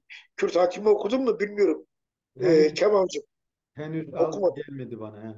Ya sen onu bak Amazon'dan bulamazsan bana adresini gönder, ben sana göndereyim bir tane. İmzalı göndereyim. Oldu Tamam. mu? Çok He, sevinirim vallahi. Çok he. sevinirim. Ondan Biraz sonra geri geriye çekeriz Serhat abi. evet, onu orada yazmışım. Hı hı. Orada yazmışım. Şey var. Palolu Muço var. Palolu Mustafa. Palolu Muço derlerdi Hı kendisine. hı. Kaçakçı. Babamın kuryesi. Hı Anlatabildim mi? Suriye'ye gittiği zaman kaçağa gidiyor Şam'da Celadet Bey'i, Kamuran Bey'i onları Cigerhun'u görüyor. hı. Cigerhun'un şiirlerini Havar dergisine alıp kendisiyle beraber getiriyor. Hı hı. Getiriyor. Anneme teslim ediyor. Annem, babaannemin elinde bir şey var. Bir zula yapmış. Onlar için zula yapmış. Babamın arkadaşlarından birisi geldiği zaman sağlam arkadaş onlara verip gönderiyor. Veyahut da efendime söyleyeyim babam geldiği zaman alıp götürüyor. Evet. Mesela bir olay var. Bu e, Mustafa amca, Karolu Mustafa amca bir gün gene geliyor. Kilerde annem kendisine yatak yapıyor. Benim ablam biraz yaramazlık yapınca diyor ki bak o kilerdeki amcaya söylerim seni döver. Filan korkutuyor onunla. Böyle bir olay var. Ve Havar dergileri gidip şeyde okunuyor Latin alfabesiyle. İşte talebe yurdunda okunuyor. Evet. Okunuyor. Devlet bir müddet sonra nasıl başına bir bela açtığının farkına varıyor ama hiç işten geçmiş oluyor. Mesela o Dicle Talebe Yurdu'nun yaptığı e, Doğu geceleri var. Şark geceleri var. Orada milli oyun ekipleri var. Efendime söyleyeyim. Evet. Meşhur şeyler var. E, ya, büyük elçiler geliyor. Celal Bayar geliyor bir geceye katılıyor. Anlatabildim mi? Şimdi tabii geliyoruz 1943 yılına Çaldıran'da Sefo Deresi'nde 33 tane vatandaşın kurşuna dizilme olayı var. Bugün 2 Haziran. 2 Haziran e, rahmetli büyük şair önünde saygıyla eğildiğim Evet. Ahmet Arif'in ölüm yıl dönümü. Evet. 33 kurşun şiirinin yazarı. Evet. O olay çok önemlidir. Çok önemlidir. İran tarafında bir Kürt aşireti var. Ee, Kuzey Kürdistan'dan devletin o yüzbaşı var, bir karakol komutanı, jandarma komutanı yüzbaşı var. Efendime söyleyeyim, kaymakam var. Onların yaptığı bir teşkilat var. İnsanları gönderiyorlar. Oradan koyunları alıyorlar. Bu tarafa geliyorlar. Anlatabildim mi? Ondan sonra karşı tarafa şantaj yapıyorlar. Mustafa Ağa diye bir ağa var. Onun geceleyin gidip 500 tane koyununu çalıyorlar, getiriyorlar. Bunun üzerine Mustafa Ağa haber gönderiyor. Diyor ki benim koyunlarımı gönderin kaymakama. Kaymakam göndermeyince bir gece adamlarıyla baskın yapıyor Çaldırana. O da Çaldıran'dan epeyce koyunu alıp götürüyor şeye. E, e, Doğu Kürdistan'a götürüyor. Hmm. Tabii bu arada bu şeyler intikal ediyor devlete, intikal ediyor. Oradaki bu mafya teşkilatı, yani jandarma komutanı, kaymakam ve vali, bunların hep oluşturduğu bir şey var. Onlar bir rapor gönderiyor. Diyor ki efendim işte Sovyetler Milli Askerleri ordusu geldi, hududa dayandı. Hudutta şeyler yapıyorlar. Gayri nizami eylemler yapıyorlar. Hmm. Böyle bir rapor gönderiyorlar. O sırada e, Mustafa Muğla'yı, 3. Ordu komutanını müfettiş olarak gönderiyorlar. Olayı incelemeye gönderiyor. Geliyor oraya. Mustafa Muğla'yı diyor ki yani bu 33, siz bu insanları, bir kısım insan yakalandınız. Niye serbest bıraktınız? Diyor biz yani suçlu görmedik. Bir şey görmedik. Bıraktık. Tekrar hepsi hakkında tutuklama kararı, gözaltına alma kararı çıkarılıyor. Ve oturup plan yapılıyor. Mustafa Murari diyor ki hepsini götüreceksiniz burada. Hudutta diyeceksiniz ki işte kaçmak istediler ve veyahut da karşı taraftan baskın yapıp bu insanları kurtarmak istediler. Arada müsaademe çıktı. Çatışma çıktı ve bu insanlar öldürüldü. Aynısını yapıyorlar. Sefa Deresi'nde 33 tane Kürdü, sivil Kürdü infaz ediyorlar. Ama bunların içerisinde İbrahim isminde birisi e, sağ olarak kurtuluyor. Cesetlerin altında kalıyor. Sağ olarak kurtuluyor. İran'a geçiyor ve mektup yazıyor Türkiye'ye. Bu olayın gerçeğinin çıkmasına neden oluyor. Hmm. 1948'lere geldiğimizde artık çift parti sisteme geçiş başlıyor. Efendime söyleyeyim, Demokrat Parti'nin güçlenme dönemi. Kürt İkinci aydınları da dönem. Demokrat Parti saflarında yer alıyorlar. Mesela Mustafa Remzi Bucak o zaman Demokrat Parti'ye giriyor. 1950'de milletvekili seçiliyor. E, Diyarbakır'dan Yusuf Azizoğlu ve Mustafa İkinci'den birlikte milletvekili seçiliyor. 48'de Mustafa Muğlali'yi tutukluyorlar. Evet. CHP'nin son dönemi. Ondan sonra Mustafa Muğla'nın yargılaması devam ediyor. İdam kararı veriyorlar hakkında. Sorgusuz sualsiz 33 kişiyi öldürtmekten dolayı idam kararı veriyorlar. Dosya yargıtaya gidiyor, yaştan dolayı bozuluyor. Yaştan dolayı bozuluyor. Tekrar yargılama oluyor. Ceza alıyor. Cezası henüz temizden tasdik edilmeden vefat ediyor. Hmm. Mustafa Mural'ın heykeli vardır Muğla'nın ortasında. Orgeneral Mustafa Muğla'lı diye. Çaldıran'da da yine bir karakola onun ismini verdiler. Onun üzerine büyük fırtınalar koptu. Yürüyüşler oldu. Milletvekilleri şey yaptı. Sonra o Mustafa Muğla'lı kışlası ismini kaldırdılar. E, 33'ler olayı da böyle. Yani Evet. 33'ler 30 Mayıs, 30 Temmuz akşamı 30'a 31'e bağlayan akşam e, Sefo Deresi'nde sorgusuz sualsiz idam ediliyor. Evet. Hani diyor ya e, nasıl diyordu Ahmet Arif? Bu dağ Mengene Dağı'dır. Bu da Nemrut yavrusudur. Üçüncü ordu Van'da, üçüncü ordu da Nemrut'a karşı. Bir yanım Buzsar, Kafkas ırkıdır. Bir yanım Seccade Acem ırkıdır. Bozuklarında huzurların salkımı, güvercinler Evet. öyle bir devam ediyordu. Şimdi Evet. tamam aklımda olmadığı için söyleyemiyorum. Bu Evet. akşam da onun bir programı var. Saat 9'da şimdi başladı. Hı hı. Tahmin ederim. 1953'te onu da söyleyeyim, anlatayım, keserim. Tamam. 1953 yılında babam Gürün'de hakimken ben bir gün onların odasında konsolların gözüne bakıyordum. Karıştırıcı bir insandım. Böyle meraklıydım. Her şeye meraklıydım. Baktım 3 sayfa mavi pelul kağıda yazılmış bir şiir. 33 kurşun. Allah Allah, bu 33 kurşun neyin nesidir? Dikkatimi çekti çocuğum. Hı hı. İşte okudum ama bir şey de anlamadım. Yani nedir ne değildir. Ben gene daha bilmem şu bu vurun ben kolay ölmem falan filan. Akşam babam geldi. Babama dedim ki baba, bu 33 kurşun nedir? Bizi sen nereden biliyorsun? Dedim ben sizin odanızda konsolosluğu karıştırırken bu böyle bir şey gördüm. Okudum. Annem Zazaca babama melek lisanıyla onlar diyorlardı melek lisanı konuşuyoruz. Zazaca konuşurken.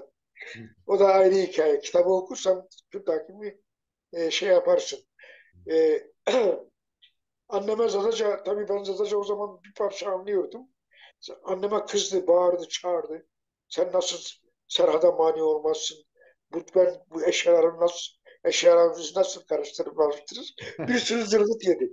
Buna Ahmet Arif'e anlattım. Ahmet Arif de Refik Duran'la yaptığı nehir söyleşte aynen olayı anlatıyor. Şivereyi anlatıyor. Babamı anlatıyor. Bekri amcamı anlatıyor. Ve beni anlatıyor. Ben anlattım kendisine. Dedim ki Ahmet abi dedim, böyle böyle senin yüzünden anneme babam anneme bağırdı senin şiirin yüzünden falan diye. Peki Serhat abi, değerli arkadaşlar, değerli dostlar, bugünkü çalışmamızı birinci bölüm olarak sonlandırmayı istiyoruz. Çünkü hem Serhat abimin çok fazla yorulmasını istemiyorum hem de gerçekten de çok uzun olduğu zaman biraz izlemeler sıkıntı yaratıyor. Bu vesileyle 1950'ye kadar gelmiş bulunuyoruz. Gerek Osmanlı sürecine, gerek Cumhuriyet'in yeni kuruluşuyla beraber Kürtlerin taleplerine karşı devletin ve yetkililerinin çıkışlarının zihniyet olarak hiçbir değişim sağlamadığını, Kürtlere yine bu süreçte katliam, sürgün, idam devam ettiğini, en azından 1947-48 İkinci Dünya Savaşı'nın bitimiyle görele bir iki partili sisteme geçişle beraber bir yumuşama, bir normalleşme gibi görünen sürece kadar getirdik. Ondan sonrasını ikinci programda tekrar bir araya gelmek üzere sizlere hoşça kalın diyorum. Serhat abi, son olarak söylemek istediğim bir şey varsa bu bölüm için Çok selam söylüyorum herkese. Sevgilerimi iletiyorum. Seni candan kucaklıyorum, öpüyorum. Böyle güzel programları hazırladığın için sağ ol, var ol. İyi çok akşamlar teşekkür diliyorum. ederim.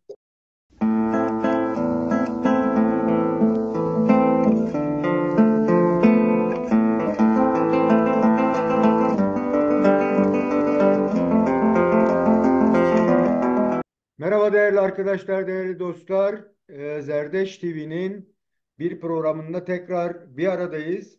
Bildiğiniz gibi son programımızda Koçgiri'den Kobane'ye diye süreç içerisinde mahkemeler ve bu mahkemeler sonucunda Kürtlere karşı takılan tutuma dair birinci programı yapmıştık ve Koçgiri'den Dersim sürecinin sonuna kadar olan kısımda ne olup bittiğini sevgili Serhat Bucak abimizden dinlemiştik. Bugün ikinci bölüm olarak yine Kürtlere karşı Türkiye Cumhuriyeti Devleti'nin mahkemeler ve davalar konusunda sonuçlandırmayı nasıl gerçekleştirdi? Neler yaptılar bu süreçte? Onu ele alacağız ikinci bölümde. Bu bölümde dediğim gibi 1940'tan sonra göreli bir soğuma var. Bir başkaldırı durumu yok. Ancak e, öyle bir şey ki Kürdistan'ın hangi bölgesinde ufacık bir şey olsa Türkiye Cumhuriyeti Devleti nem alıyor ve ona göre gardını da almaya çalışıyor. Böyle bir süreç yaşanıyor 60'lı yıllara kadar. Önce o süreci ele alacağız. 49'lar, 23'ler, 55'ler diye tanımlanan. Ondan sonra DDKO ve 80 yılında darbeyle beraber gerçekleşen süreç ve bugünümüze Kobani'ye kadar getirmeye çalışacağız değerli hocamız Serhat Bucak ile. Hocam merhaba, hoş geldin. Nasılsın? Hoş bulduk, sağ olun. Siz nasılsınız? Çok Ne var mı teşekkürler. yok? Sana Sağlığın. da izleyicilere de iyi akşamlar diliyorum. Selamlarımı iletiyorum. Sizde galiba gündüz.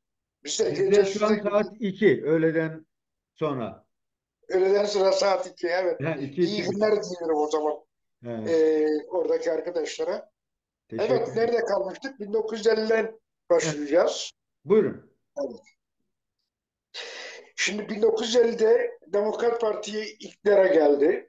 Demokrat Parti'nin iktidara gelmesinde özellikle Kürdistan'da Kürt aydınlarının büyük bir rolü oldu. Yani mesela Diyarbakır'da geçen e, programda da anlatmıştım. Diyarbakır'dan Dicle Talebe Yurdu'nun kurucusu avukat Mustafa Remzi Bucak, efendime söyleyeyim Doktor Yusuf Azizoğlu, Mustafa Ekinci gibi şahsiyetler Demokrat Parti listesinden milletvekili olarak parlamentoya gitmişlerdi. Evet. Bunlardan mesela e, Mustafa Remzi Bucak'ın şeyi var. Bu umumi müfettişlerin yasasının kaldırılmasıyla ilgili verdiği bir kanun teklifi var.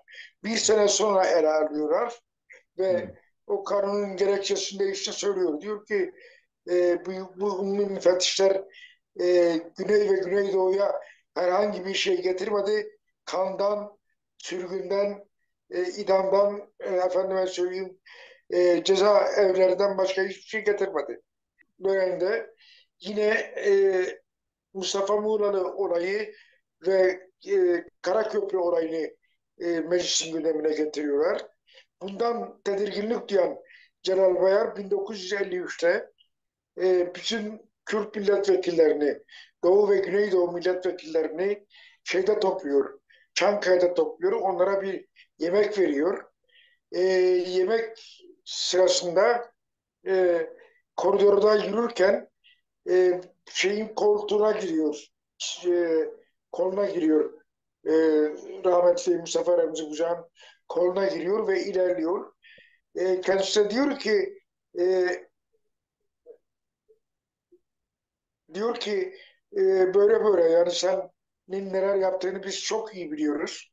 Bu konuda bu konuda şeyimiz var, bilgimiz var. Ayağını denk al. Yani Ermenilerin başına gelenlerin daha fazlası sizin başınıza gelebilir. hı, Böyle bir tehditte bulunuyor.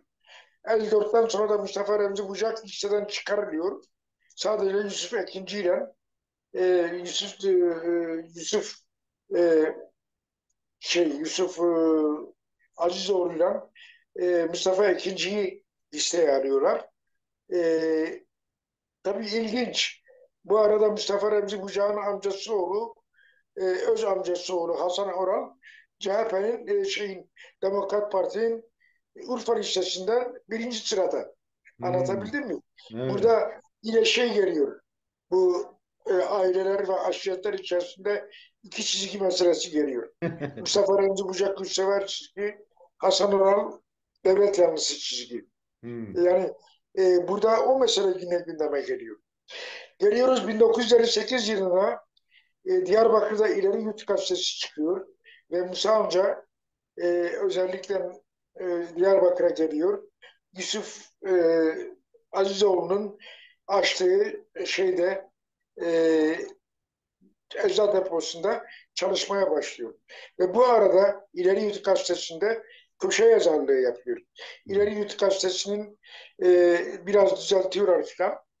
O dönemde işte Musa Anıtar'ın İleri Yurt vasıtasıyla mücadelesi var. İleri Yurt o zaman Güney Kürdistan'da önemli bir kilometre taşıydı.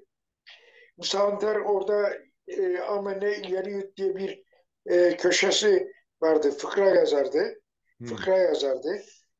Bazen o fıkra yazılarının içerisine Latin alfabesiyle cümleler sıkıştırırdı. Ve devamlı sürekli savcılığa gelirdi. Mesela onun bir fıkrası vardı. Höbür höbür 23 Nisan diye. Höbür höbür dökülmüşler sokağa. Kırmızı, beyaz, yeşil, sarı Diyarbakır çocukları. Hı. Savcılık çağırıyor. Diyor ki bu kırmızı, beyaz, yeşil, sarı ne demek? Diyor ki yani e, okullar işte müdürler emir veriyor, talimat veriyor.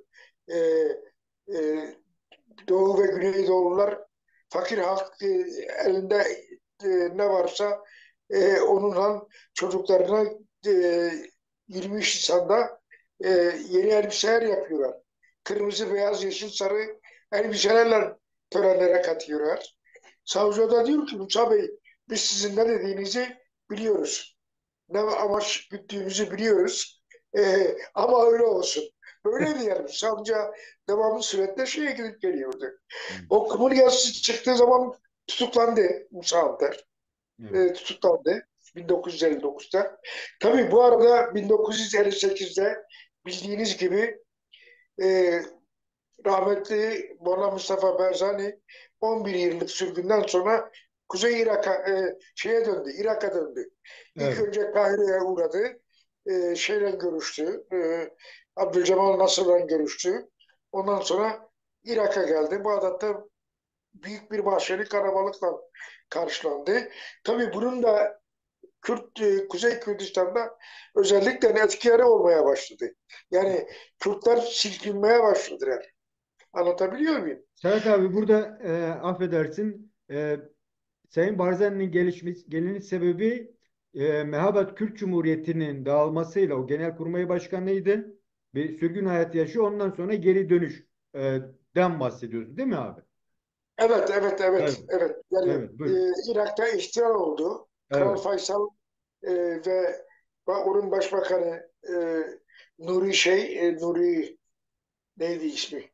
Soyadını unuttum şimdi. Ben de unuttum abi. Nuri bir kadın çarşafı üzerine attı, kaçmaya kalkıştı ama şey yapamadı. O da Kürttü. O da Kürttü. Irak Başbakanıydı. Bunlar öldürüldüler ve Abdülkerim Kasım yönetime geçti. Tabii bu olayların yani krallığın düşmesinin şeyin üzerinde Kuzey Kürdistan'da orada o Doğu Kürdistan'da ve Güneybatı Kürdistan'da büyük etkileri oldu. Kuzey Kürdistan'da e, fokur fokur bir kaynama başladı. Hı hı. Kaynama başladı. E, O arada 1959 yılında 1959 yılının 14 Temmuz'unda bundan önce Kerkük'te bir olay meydana geldi. Bu olay sırasında Irak Komünist Partisi üyeleri ve Kürtlerin de dahil olduğu bir grup e, Türkmenlere doğru yöneldiler. Türkmenler işte bu şeye katılmak istemiyorlardı. E, birinci Cumhuriyet'in birinci yıl kutlamalarına katılmak istemiyorlardı. O olaylar sırasında yani benim tahminime göre 20-30 tane Türkmenlerin ileri gelenleri yaşamını kaybetti. Bunun üzerine e, e, CHP Niğde milletvekili Asım Eren Asım Eren Asım Eren meclise bir şey verdi. Meclise bir önerge verdi. Dedi ki e, Kerkük'te Türkmenlere yönelik yapılan olayların karşı meydana gelen olayların işin mukabeleyi bilmişini istemiyor musunuz? İşte o zaman şimdi ekranda görülen akşam gazetesinde, akşam gazetesinden manşetinde 102 tane üniversiteli Kürtlük iddiasında bulundu diye yazıyor. O Evet. zaman İstanbul Üniversitesi'nde okuyan 102 Kürt öğrenci şeye başvuruyor, telgraf çekiyor. Hı. Asım Eren'e, CHP'ye, ondan sonra efendime söyleyeyim Musa Anter'e destek telgrafları çekiyorlar. Hı. Bu arada eski MİT mensubu ve Mardin valisi Ergun Gökdeniz bir rapor hazırlıyor. Hazırladığı rapora göre Kürdistan'da Kürtçülük faaliyetleri e, başına almış gidiyor. Bunun önlenmesi gerekiyor diye Evet. şeklinde bir rapor veriyor. Bu rapor üzerine Celal Bayar, Adnan Menderes, Tevfik İleri, Fatih Rüştü Zorlu ve Ergun Gökdeniz, Genelkurmay Başkanı, Başkan Yardımcısı Cevdet Sunay, anlatabildim mi? Evet. Bunlar toplantı yapıyorlar. Celal Bayar diyor ki bin tane e, Kürt aydınını Taksim Meydanı'nda asalım, bu iş bitsin. Bunun üzerine Fatih Rüştü Favaran ediyor.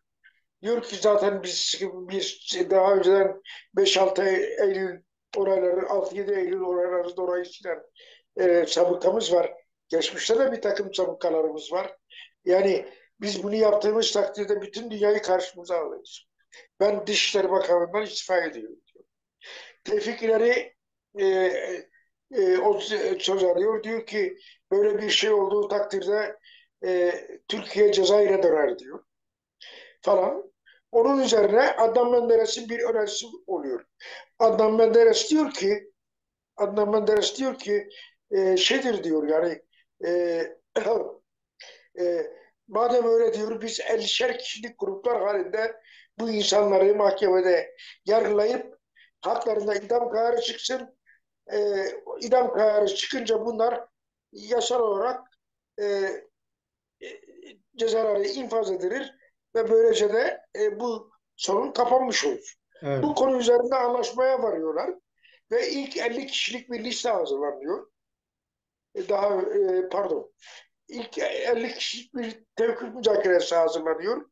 Ondan sonra kalkılıyor 50 kişi, demin senin gösterdiğin listedeki 50 kişi hakkında tutuklama kararı çıkarılıyor. Hı hı. Bunların içerisinde Emin Batu, Emin Batu Nusaybinli, Nusaybinli Emin Batu şeyde olduğu için şimdi de söyleyeyim e, cezaevinde e, verenden vefat ettiği için 49'lar davası olarak kalıyor.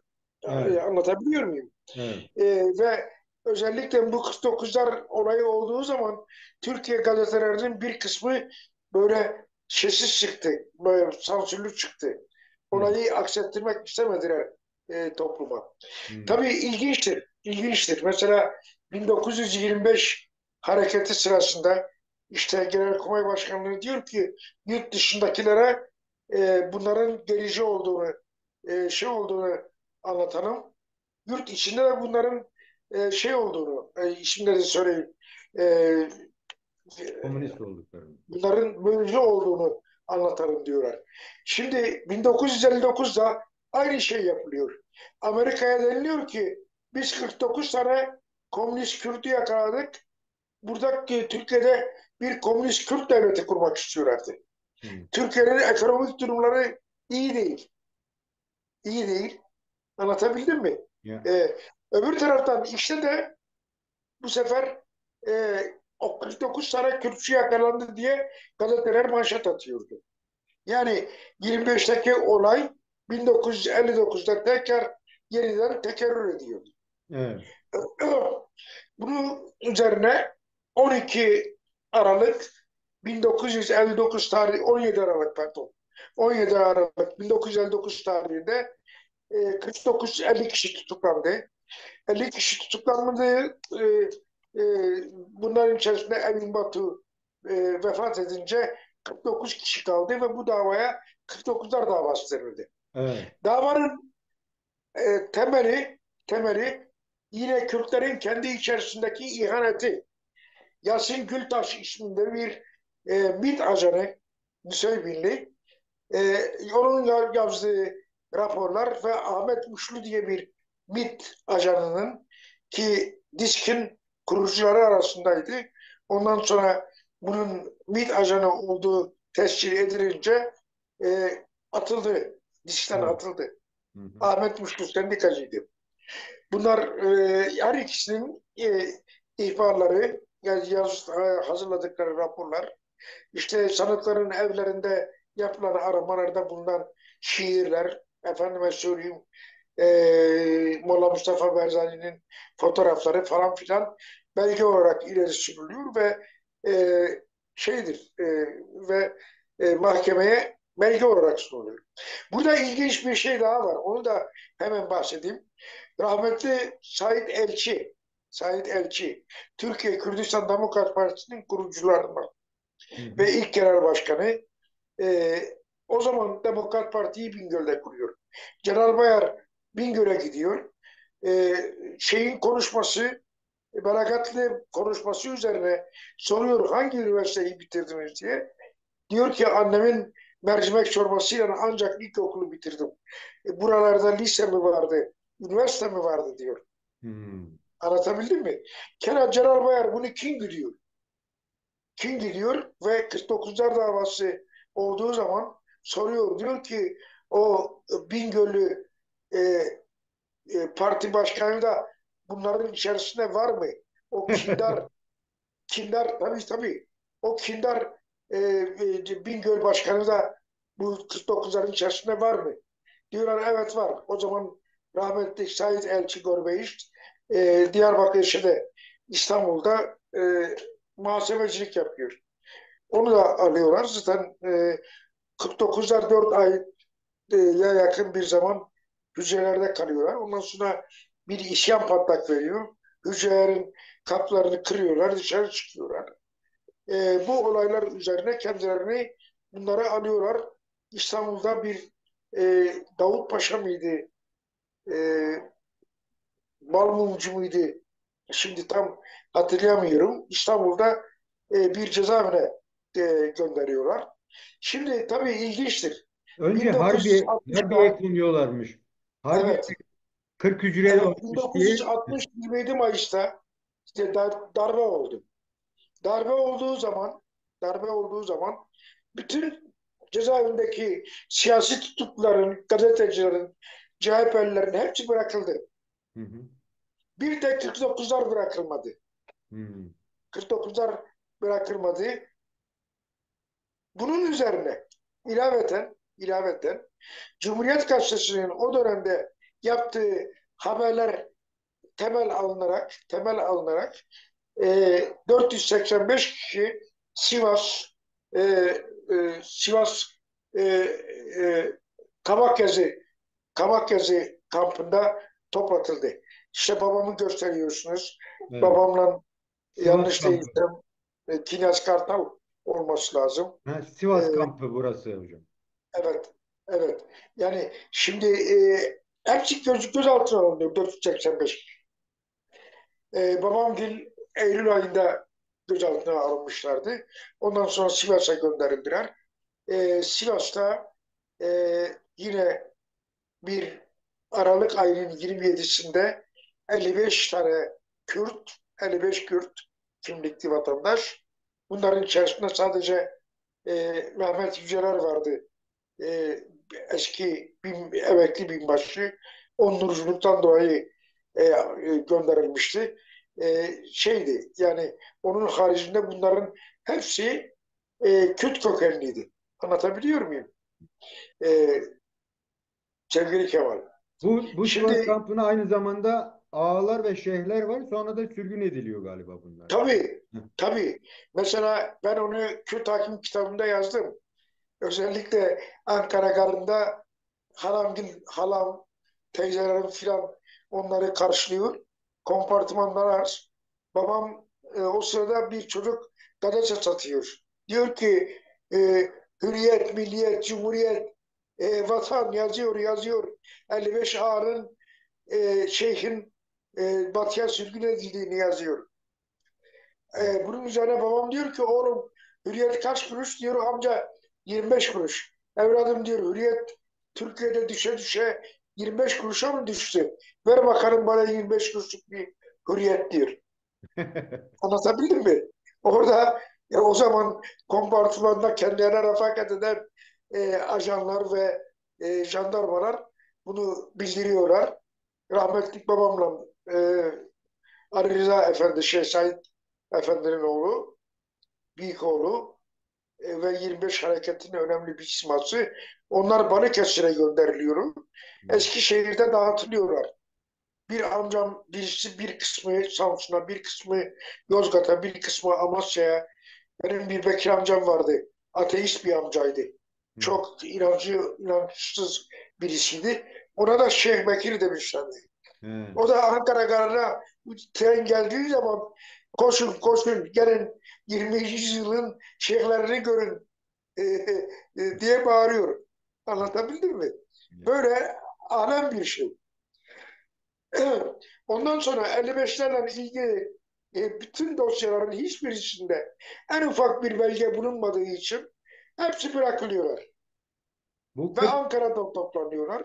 evet. 2 yıl Ankara'da işte o gidiş geliş gidiş geliş görüşmeler, Cemal Gürsel'le görüşme, bilmem neyle görüşme. Ondan sonra İşgal Kanunu 105 sayılı yasa mecliste kalkınca tekrar memleketlerine dönüyorlar. 49'lar davası 1961 yılının Ocak ayında başladı. Ve peyderpey bütün sanıklar sorguları yapıldıktan sonra serbest bırakıldılar. Hı hı. Serbest bırakıldılar. Ve bu dava devam etti. 8 Bu yıl dava bu dava böyle örgütlü bir dava değildi. Bu evet. dava işte doktorlar, üniversite öğrencileri, avukatlar, yazarlar, efendime söyleyeyim tüccarlar mesela şey vardı e, Şavata vardı. Muhsin Şavat. Muhsin Şavata vardı Malatya'dan. Tüccar bir adamdı. Örfi Akkoyunlu rahmetli 49'lardan fabrikatördü yani şey vardı bir sesi vardı bir müessesesi vardı. Kilit yapıyordu, şey yapıyordu. Hı. Yani böyle karma bir mesela Ferit Kunduraların sahibi e, rahmetli Ferit amcayı almışlardı. Hı hı. Ferit Bilen. Ferit Bilen'i almışlardı 49'ların içerisinde. Şey vardı, ziraat mühendisi, meşhur boksör, şey, Cemiloğlu, Esat Cemiloğlu vardı. Yaşar Kaya vardı. Vedat Serhat vardı. Yani bir sürü Evet. 49'da da insan vardı. Evet. Bunların hemen hemen çoğunluğu öldü. Benim anımsadığım kadarıyla sadece hayatta kalan Doktor Raci Kutlay'la Ziya Acar kaldı. Şu an değil Onların mi? haricinde, Evet. evet, Hı. onların haricinde hepsi vefat ettiler. Naci ağabeyinin hazırladığı 49'lar dosyası diye bir kitap var. Fırat Yayınları'ndan çıkmıştı. Hı hı. Orada bütün bu olayların gelişimi anlatılıyor. Bu dava 49'lar davası uzun süre şey oldu. Uzun süre devam etti. Ondan sonra ilk başta 17 kişiye bir ceza verdiler. İdam mı? Cezalandırdılar. İdam değil. Ha, İdam ceza. değil. Hı. Normal Evet. ceza. 16 ay, 2 sene, 4 yıl, 4 sene Musa Anter, Medet Serhat, Yaşar Kaya, efendim Fazıl Budak, Fadıl Budak, Doktor Şivan, Sait Kırmızı Toprak, Sait Elçi, Ziya Şerefhanoğlu, ondan sonra Şevket, Binbaşı Şevket, ondan sonra bunların yani 16-17 kişinin Faik Doktor Faik Savaş bunların hepsine ceza verdiler. Ondan sonra bu cezalar askeri yargıtay tarafından bozuldu. Az görüldü denildi. Tekrar mahkemeye geldi. Bunlar Ankara'da Genelkurmay Mahkemesi'nde yargılanıyorlardı. Askeri mahkeme. Tekrar karar verildi. Temize gitti bu sefer eksik soruşturmadan bozuldu döndü. Nihayetinde 1900 68'de yanlış bitti. değilsem 8, Yanlış değilse aklım 68. hafızam beni yanıltmıyorsa 1972 veyahut da 73 yılında dava zaman aşımı dolayısıyla düştü. Anlatabildim mi? Şimdi Sanıyorum tabii evet. 8 yıl. tabii ilginç olan şu sevgili Kemal. Şimdi bu davaların Kürtler aleyhindeki davaların hepsi kamu güvenliği mülahazasıyla batıdaki mahkemelere gönder. Hmm. Mesela 55'ler kendi ülkelerinde yargılanmadılar. Eskişehir'de yargılandılar, Bursa'da yargılandılar, efendime söyleyeyim, Denizli'de yargılandılar, Kütahya'da yargılandılar, Samsun'da yargılandılar. Anlatabildim mi? Ya E, bugün Selahattin'in Edirne'de olduğu gibi. olduğu gibi. Niye? Niye? Kürtlerin bu mahkemeleri takip edip mahkemelerdekinden etkilenip bu yanlışlarını önlemek için. Olay buydu. Anlatabildim mi? Teşekkürler Şimdi hocam. tabii 1955'ler olayını anlattım. Evet. Yani orada işte 49'lar şey geliyor, Muharrem evet. Kızıloğlu geliyor. Muharrem Kızıloğlu diyor ki benim babam şarkın celladıydı. Ben de sizin celladınız olacağım diyor. Zaten bir program hazırlanmış. Yani eğer Alparslan Türkeş ve ekibi tasfiye edilmese 12 Kasım'da e, bunların hepsi aynen 33'ler orayı gibi e, İnfaz edilecek. götürülüp kurşuna dizilecek ve kaçmaya teşebbüs ettiler. İşte aileleri geldi bunları kurtarmak istedi. Estek köstek hikayesiyle şey yapıyorlar. Bu Şimdi 23'ler mesela olayı Serhat abi. ben sana anlatayım. Çok ilginçtir. Rahmetlik babam ve akrabaları hakkında açılan davada gerekçe şu. Efendim bunlar Anaozu köyünde oturdular. 10 bin kişi etraflarında vardı. Dediler ki biz bu 27 Mayıs yönetimini kabul etmiyoruz.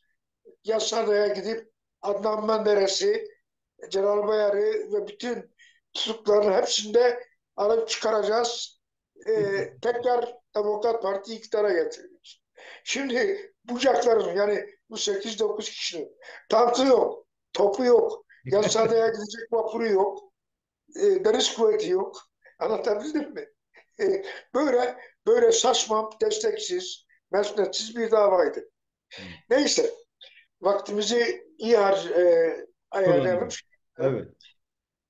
1965'ten sonra 65'te Türkiye'de Kürdistan Demokrat Partisi kuruldu. Hı hı. Türkiye Kürdistan Demokrat Partisi'ni kuranlar Said Elçi, Şerafettin Elçi, efendime söyleyeyim Şakir hem Özdemir, Ömer Turhan ve Derviş Akgül. Hı hı. Derviş Akgül. Daha sonra rahmetli Gorbeyiş Said, Şeyh Said Efendi'nin e, katibi olan çok önemli bir figür, çok önemli bir Kürt sever olan e, Liceli Fehmi Bey'i babamın yanına gönderiyorlar. Birinci seferde ikna olmuyor, ikinci seferde ikna oluyor. Şerafettin Elçi geliyor. Bize bunların hepsini yazmışım Kürt Hakim'de. Evet. Okuyacaksın, göreceksin. Hı hı. Orada TÜCİ programı hazırlıyorlar ve 26 Ağustos'ta babam gidiyor Diyarbakır'da turistik otelde e, bir 101 nolu odada toplantı yapıyorlar. Ondan sonra orada yemin ediyor, partiye gidiyor ve babamı genel başkanlıkına getiriyorlar. Said abi sekreter oluyor. E, ve bu şekilde Türkiye Kürdistan Demokrat Partisi kuruluyor. Evet. Tabii Kürdistan Demokrat Partisi'nin kurulduğunu haber alınca Türkiye bitti. Özellikle rahmetli babamın, şehit babamın Molla Mustafa'ya gönderdiği mektup bir biçimde devletin eline geçiyor. Hı. Bir biçimde devletin eline geçiyor. 1972 Diyarbakır Türkiye Kürdistan Demokrat Partisi davasında bu mektubun orijinali dosyanın içerisindeydi. Hı. Ha, bunun bir nüshası da e, 1968, 19 Ocak 1968'de Türkiye Kürdistan Demokrat Partisi'ne yönelik yapılan operasyonda e, evrakların arasında bulundu. Hı. Anlatabildim mi? Yani her evrak iki nüshaya yazılıyor. Birisi arşive konuluyor, öbürsü gerekli yere gönderiliyor. Hı hı. Aynı şekilde Mustafa Mustafa'ya gönderilen mektubun fotokopisi o evrak şişesinin çantasının içerisinde. Bin, Bu arada 1967'de bildiğiniz gibi Doğu mitingleri oldu. Evet. Doğu mitingleri Silvan'da, efendim söyleyeyim Diyarbakır'da, bilmem e, Batman, Diyarbakır, Silvan, Diyarbakır, Batman, Ağrı, ondan sonra efendime söyleyeyim başka nerede oldu? Ağrı, Ankara en son miting Ankara'da oldu. Tunceli, Dersim'de oldu. Kemal Burkay'ın o zaman organize ediyordu o Dersim'deki mitingi. Siverek mitingi, Siverek'te yapıldı falan. Bu mitingler tabii kitlelerin biraz uyanmasına neden oldu. Bu arada e, devlet bu mitinglerin İşçi Partililerle Türkiye Kürdistan Demokrat Partilerin tarafından müştereken yapıldığında öğrendikten sonra e, e, TKDP'ye yönelik bir e, operasyon yaptılar. Diyarbakır'da işte Muş Oteli'ni bastılar. Muş Oteli'nde orada bir teneke kutunun içerisinde evraklar bulundu, şeyler bulundu. Onun üzerine işte operasyon başlatıldı ve 15 tane e, hem Türkiye Kürdistan Demokrat Partisi'nin Merkez Yürütme Kurulu üyeleri, Politbüro üyeleri hem de taraftarlarından 16 kişi Diyarbakır'da tutuklandı. Demin anlattığım gibi Evet. davanın kamu güvenliğiyle Antalya'ya gönderdiler. Diyarbakır'da duruşma yapıldığı, mahkeme yapıldığı takdirde halk talep izleyecek ve bu Türkiye Kürdistan Demokrat Partisi lehine büyük bir propaganda olacaktır. Hı. O yüzden Antalya'ya gönderdiler. Evet. Meşhur Antalya'daki Türkiye Kürdistan Demokrat Partisi davası. Onunla ilgili Şakir Özdemir'in bir kitabı var ve savunmasını o kitapta yayınladı. O kitap da önemlidir. Orada sanıkların isimleri, şeyleri filan hepsi o kişinin içerisinde var. Yani O mahkemelerde yani Said Serdar Erkin'e Serhat abi yani 60 ve sonrasında aslında Kürtlerde şey olayı bitmiyor. Yani küçük örgütlenmeler, işte yok devletin yarattığı bu bitmiyor. sıkıntılar Sürekli sürekli diye devam ediyor. Sürekli devam ediyor. ve Mesela Dedeko biraz daha böyle e, yayılmasını da üniversitelerdeki eğitim tabii artışıyla sanıyorum yaygınlık da kazanıyor. Birden fazla Kürt örgütlenmesi tabii gerçekleşiyor. tabii tabii. Orayı da böyle küçük bir şekilde alırsan. Evet. Şimdi tabii 1900 o dönemlerde 1969'da Dadakoların kuruluşu var. Devrimci Doğu Kültür Ocakları'nın kuruluşu var. Ee, 1913 Evi Kürt Talebe Cemiyeti'nden sonra ilk defa Dadako Devrimci Doğu Kültür Ocakları çatısı altında Kürt üniversite öğrencileri e, örgütlenmeye başladı. Örgütlenmeye başladı. Bu arada 29 Haziran 1969 tarihinde Doktor Şımar'ın genel sekreterliğini yaptığı Türkiye'de Kürdistan Demokrat Partisi diye yeni ikinci bir parti daha kuruldu. Evet. İllegal olarak. Tabii onun kuruluşu şeysi falan uzun bir olaydır. Onu şey yapmıyoruz. Ya, Onlara ya, girmiyoruz. ya. Detaylara girmiyoruz. O başka bir Evet. konudur. Senden istersen o konuları da bir gün böyle şey yaparız, tartışırız. Neyse. Çok iyi olur. Ha. Şimdi Dedekolar 1969'da kuruldu.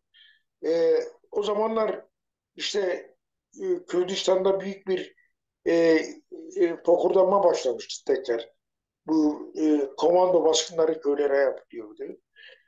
Komando baskınları sırasında erkekler çıplak soydurulup e, kamışlarına affedersiniz ip bağlanıp kadınların ellerine verilip köyde dolaştırılıyordu. 70'li yıllar. Sayın İsmail Beşikçi onu söyler der ki ilk 1984'te silahlı mücadeleye başladığı zaman o silahlı mücadelelerin kadrolarından birçoğu işte o dönemde işkence görenlerin çocuklarıydı. Anlatabildim mi? Evet. Doğrudur da, tespiti doğrudur da. Hocanın o tespiti doğrudur. Dedeko ilk önce İstanbul'da kuruldu. Arkasından Ankara'da kuruldu. Ondan sonra Kürdistan'da kurulmaya başlandı. Diyarbakır'da, Kozluk'ta, Silvan'da, Ergani'de, efendime söyleyeyim, böyle yaygınlaşmaya başladı. Ee, şeyde tam şey içerisinde yaygınlaşmaya başladı. Bu arada 1970 Ekim ayında bir operasyon yapıldı ve işte o operasyonda DADAKO yöneticilerinden e, ve kurucularından Mümtaz Kotan, İbrahim Güçlü, Sabri Çepik, ondan sonra efendime söyleyeyim, Nezih Şemikanlı, e, Gümrü Budak falan içeri alındılar, tutuklandılar. Afey Musa, Tarık Ziya II, Caner Yıldırım, Mehmet Emin Bozarslan bunları da serbest bırakıldı. Hmm. Bir şeyle serbest bırakıldı. Tabii bu arada 1968'de ilk Kürtçe alfabe Mehmet Emin Bozarslan tarafından çıkarıldı. Onun arkasından gün yayınlarından Memozin çıkarıldı. Biz Memozin'i polisin elinden kurtarıncaya kadar akla karayışırdık tabii. O da ayrı bir hikaye. Evet, bunları detaylı olarak anılarımda bir Kürt'ün anılarına yazıyorum. İnşallah ölmezsem çıkarsa Türkiye kamuoyu bazı şeyleri öğrenecek, görecek. Evet. E, evet, 1971 darbesiyle birlikte Ankara'da tutuklu bulunan e, DDK temsilcileri Diyarbakır'a gönderildiler. Ve ek olarak birçok DDK yöneticisi, çalışanı tutuklandı. Sadece Ankara, İstanbul'da oranlar değil. Kürdistan'daki DDK şubelerine de görev yapan yönetim kurulları. Ondan sonra DDK'ya yardımda bulunanlar filan hepsi gözaltına alındılar. Şeyin öldürülmesinden sonra Efraim Elro'nun İsrail Büyükelçisi'nin e, Türkiye THK'cı. Halk Kurtuluş Hı. Cephesi tarafından kaçırılıp ondan sonra öldürülmesi üzerine o meşhur Şadi Efendi'nin şadisi neydi? Şadi neydi? Sadi Koçaş'ın e, talimatıyla bir sürü geçmişe şamildir dedi bu genelge ve operasyonlar yapıldı. İnsanlar tutuklandı.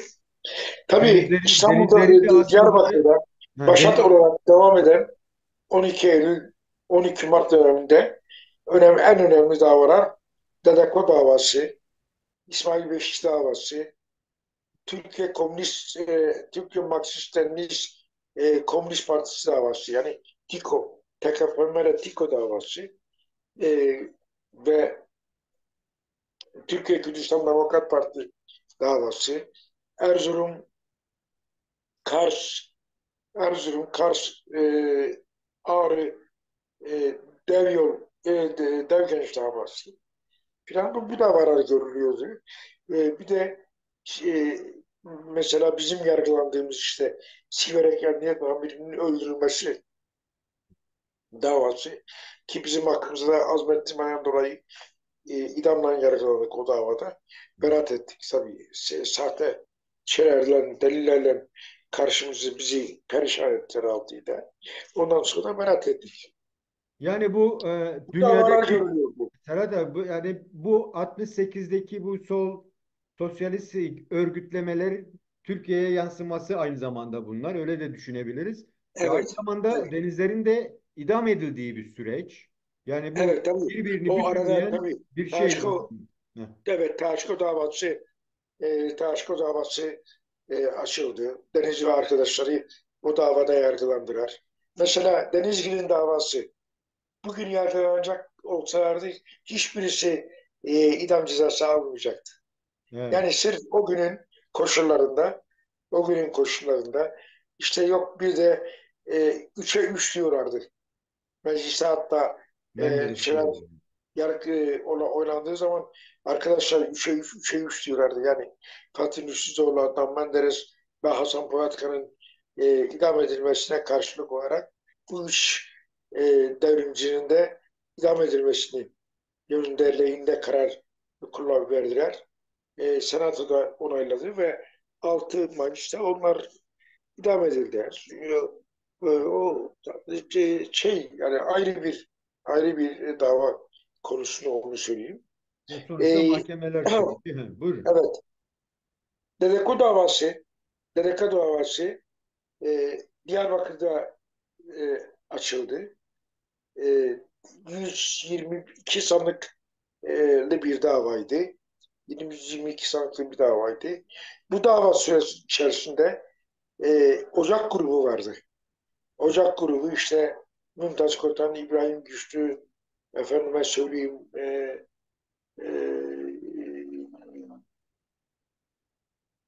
Fikret Şahin, Yumru Bidak, Nezih Şevkanlı bunların oluşturduğu bir Ocak grubu vardı. O iddianameye cevap verdiler. Cevap verdiler. Ve ilk defa Türkiye'de Kürt kimliği Dedekodu davasında tartışıldı. Hı, Dedeke davasında tartışıldı. Çok ilginçtir.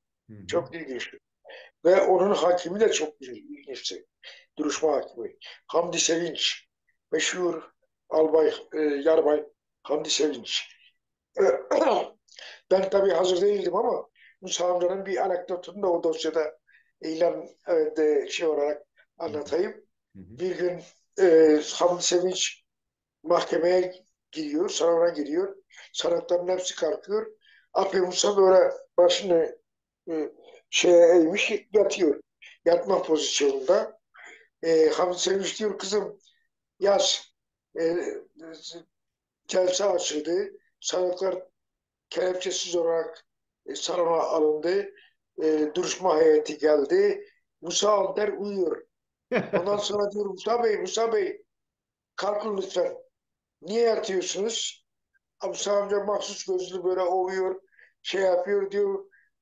Beyefendi diyor.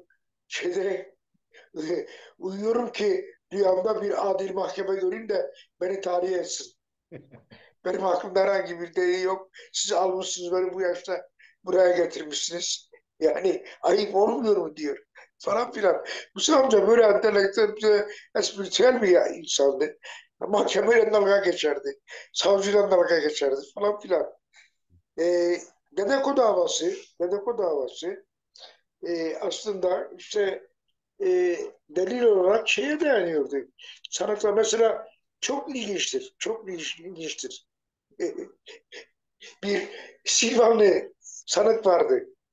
3 yıl ceza aldı. Hı, Adam okuma yazma bilmiyor. Dedeko'nun bu şeyden dolayı bu komando baskınlarından dolayı hazırladığı bir pankart var. hı. O pankartın karşısında durmuş ona bakıyor. Bir polis de bunu not ediyor. Diyor bakıyordu. Şimdi adam okuma yazma bilmiyor bir.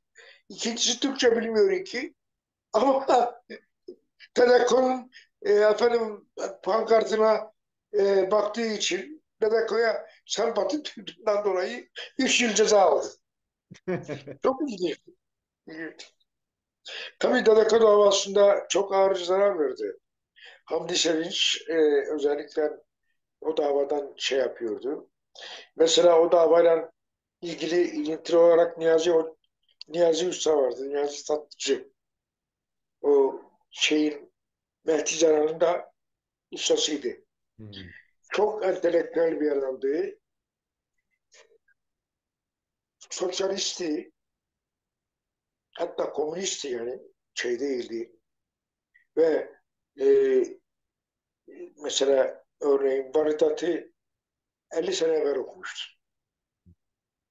Bundan şey, böyle şey bir insandı. Çok bilge bir insandı. Böyle bilge bir halk adamıydı. Mahkemede hakim kendisine soruyor. Diyor ki siz bölücülük yapmışsınız diyor. Diyor ki hakim bey Türkiye hıyar mıdır biz Türkiye'yi bölelim yani. Türkiye'yi nasıl böleceğiz? O da çok hazır cevap bir adamdı. Anlatabildim mi? Allah rahmet eylesin, nur içine yatsın. Niyazi Usta en sonunda bağırsak kanserinden vefat etti. Çok uzun seneler oldu tabii. 50 seneden fazladır vefatı. Yani 50 sene var tabii. Edip abi vardı. Edip Karahan. Hı. Eminönü e, ilçe yönetim kurulu başkanı ve Dicle Fırat gazetesinin e, sahibi Hı hı. ve yazarı. O Dedeko davasından yargılandı. Canip Yıldırım yargılandı. Tarık ikinci yargılandı. Ondan sonra bu avukat e, Yusuf Yusuf Ekinci. Yusuf Ziya ikinci değil mi? Evet. Avukat Yusuf Ekinci o zaman yargılandı. Eski hep Genel Başkanı Feridun Yazar yargılandı. E, Yani epey insan yargılandı o davada. Hı. E, tabii ki e, iki kişiye 16 yıl ceza verdiler.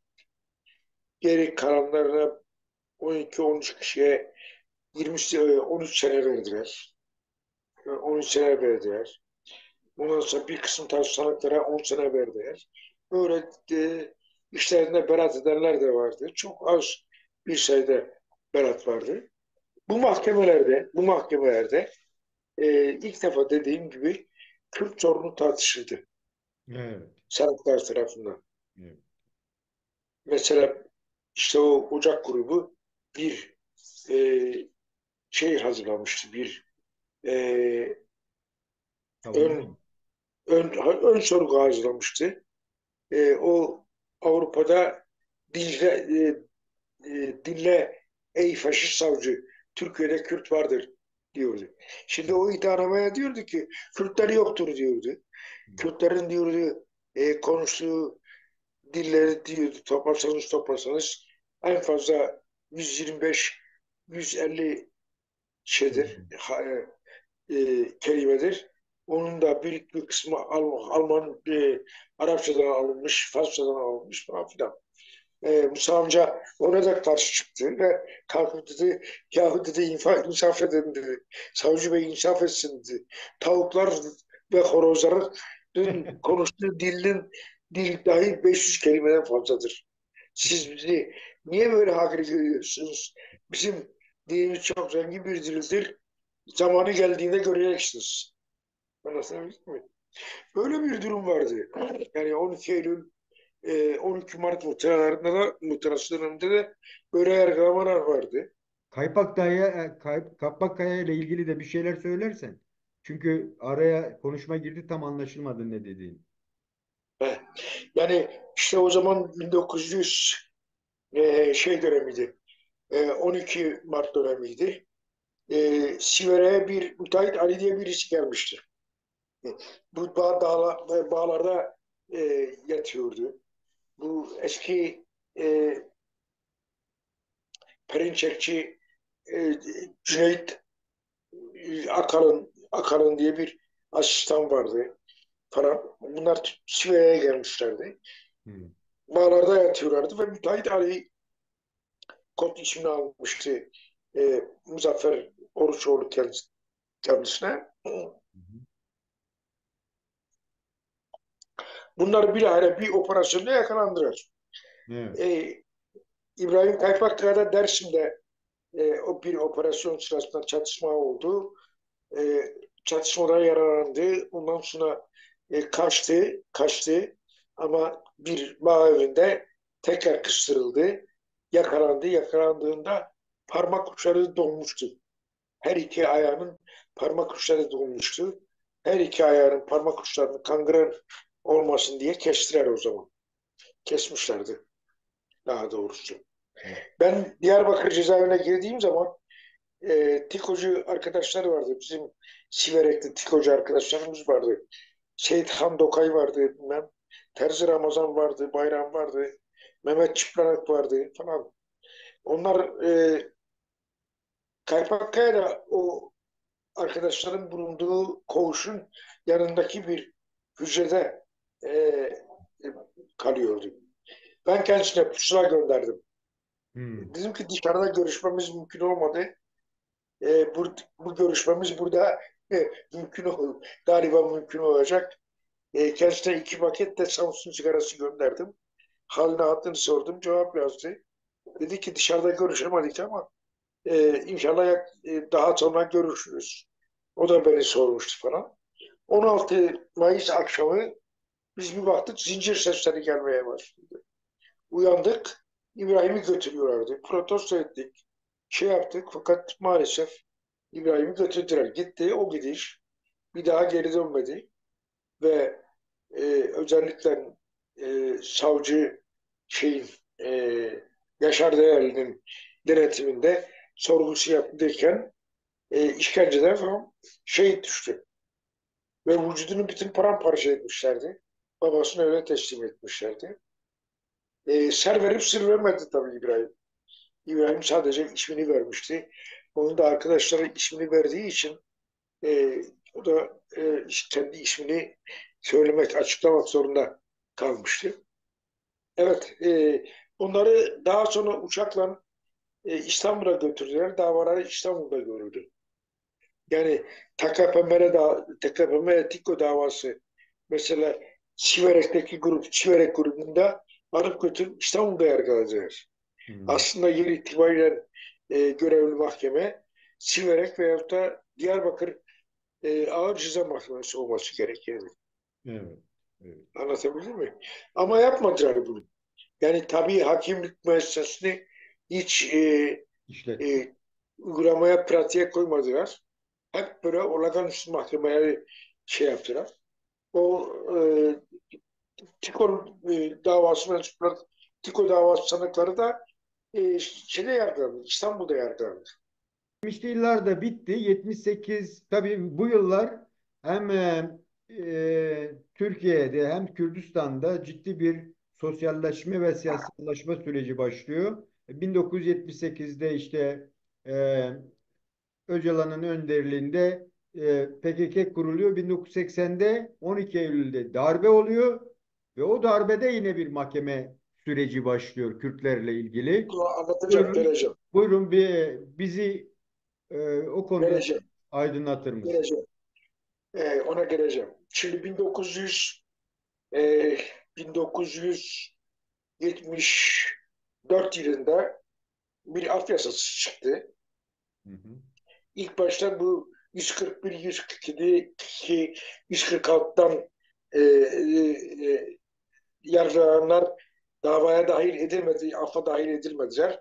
Ancak daha sonra CHP'nin başvurusuyla Anayasa Mahkemesi tarafından e, e, eşitlik ilkesine aykırı olmak gerekçesiyle bu şey bozuldu.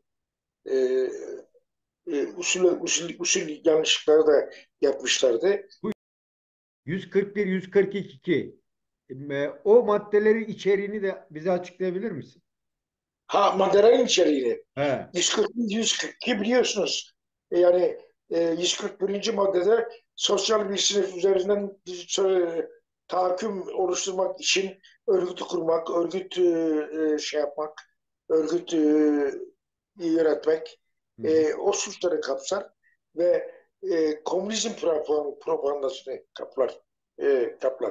Bir de e, ırk mülahazasıyla örgüt kurmak. Hı. Yani şimdiki 101 şimdiki galiba değil mi? örgütler evet onu kapsıyordu. 142. madde ise propagandayı e, kapsıyordu. 146. madde işte Denizgil'in yargılandığı maddedir. E, Türkiye Büyük Millet Meclisi'ni ve Türkiye Cumhuriyeti hükümetini iş yapamaz hale getirmek. Ondan sonra efendime söyleyeyim e, hükümeti devirmek. Aslında hükümeti o ihtilaller döneminde devirenler yargılanmadılar, hiç olmadılar. Mesela Kenan Evrengil yargılandı ama hepsi geberip gittikten sonra ceza verildi. Hepsinin hakkında dava düştü. E, Yani o vardı.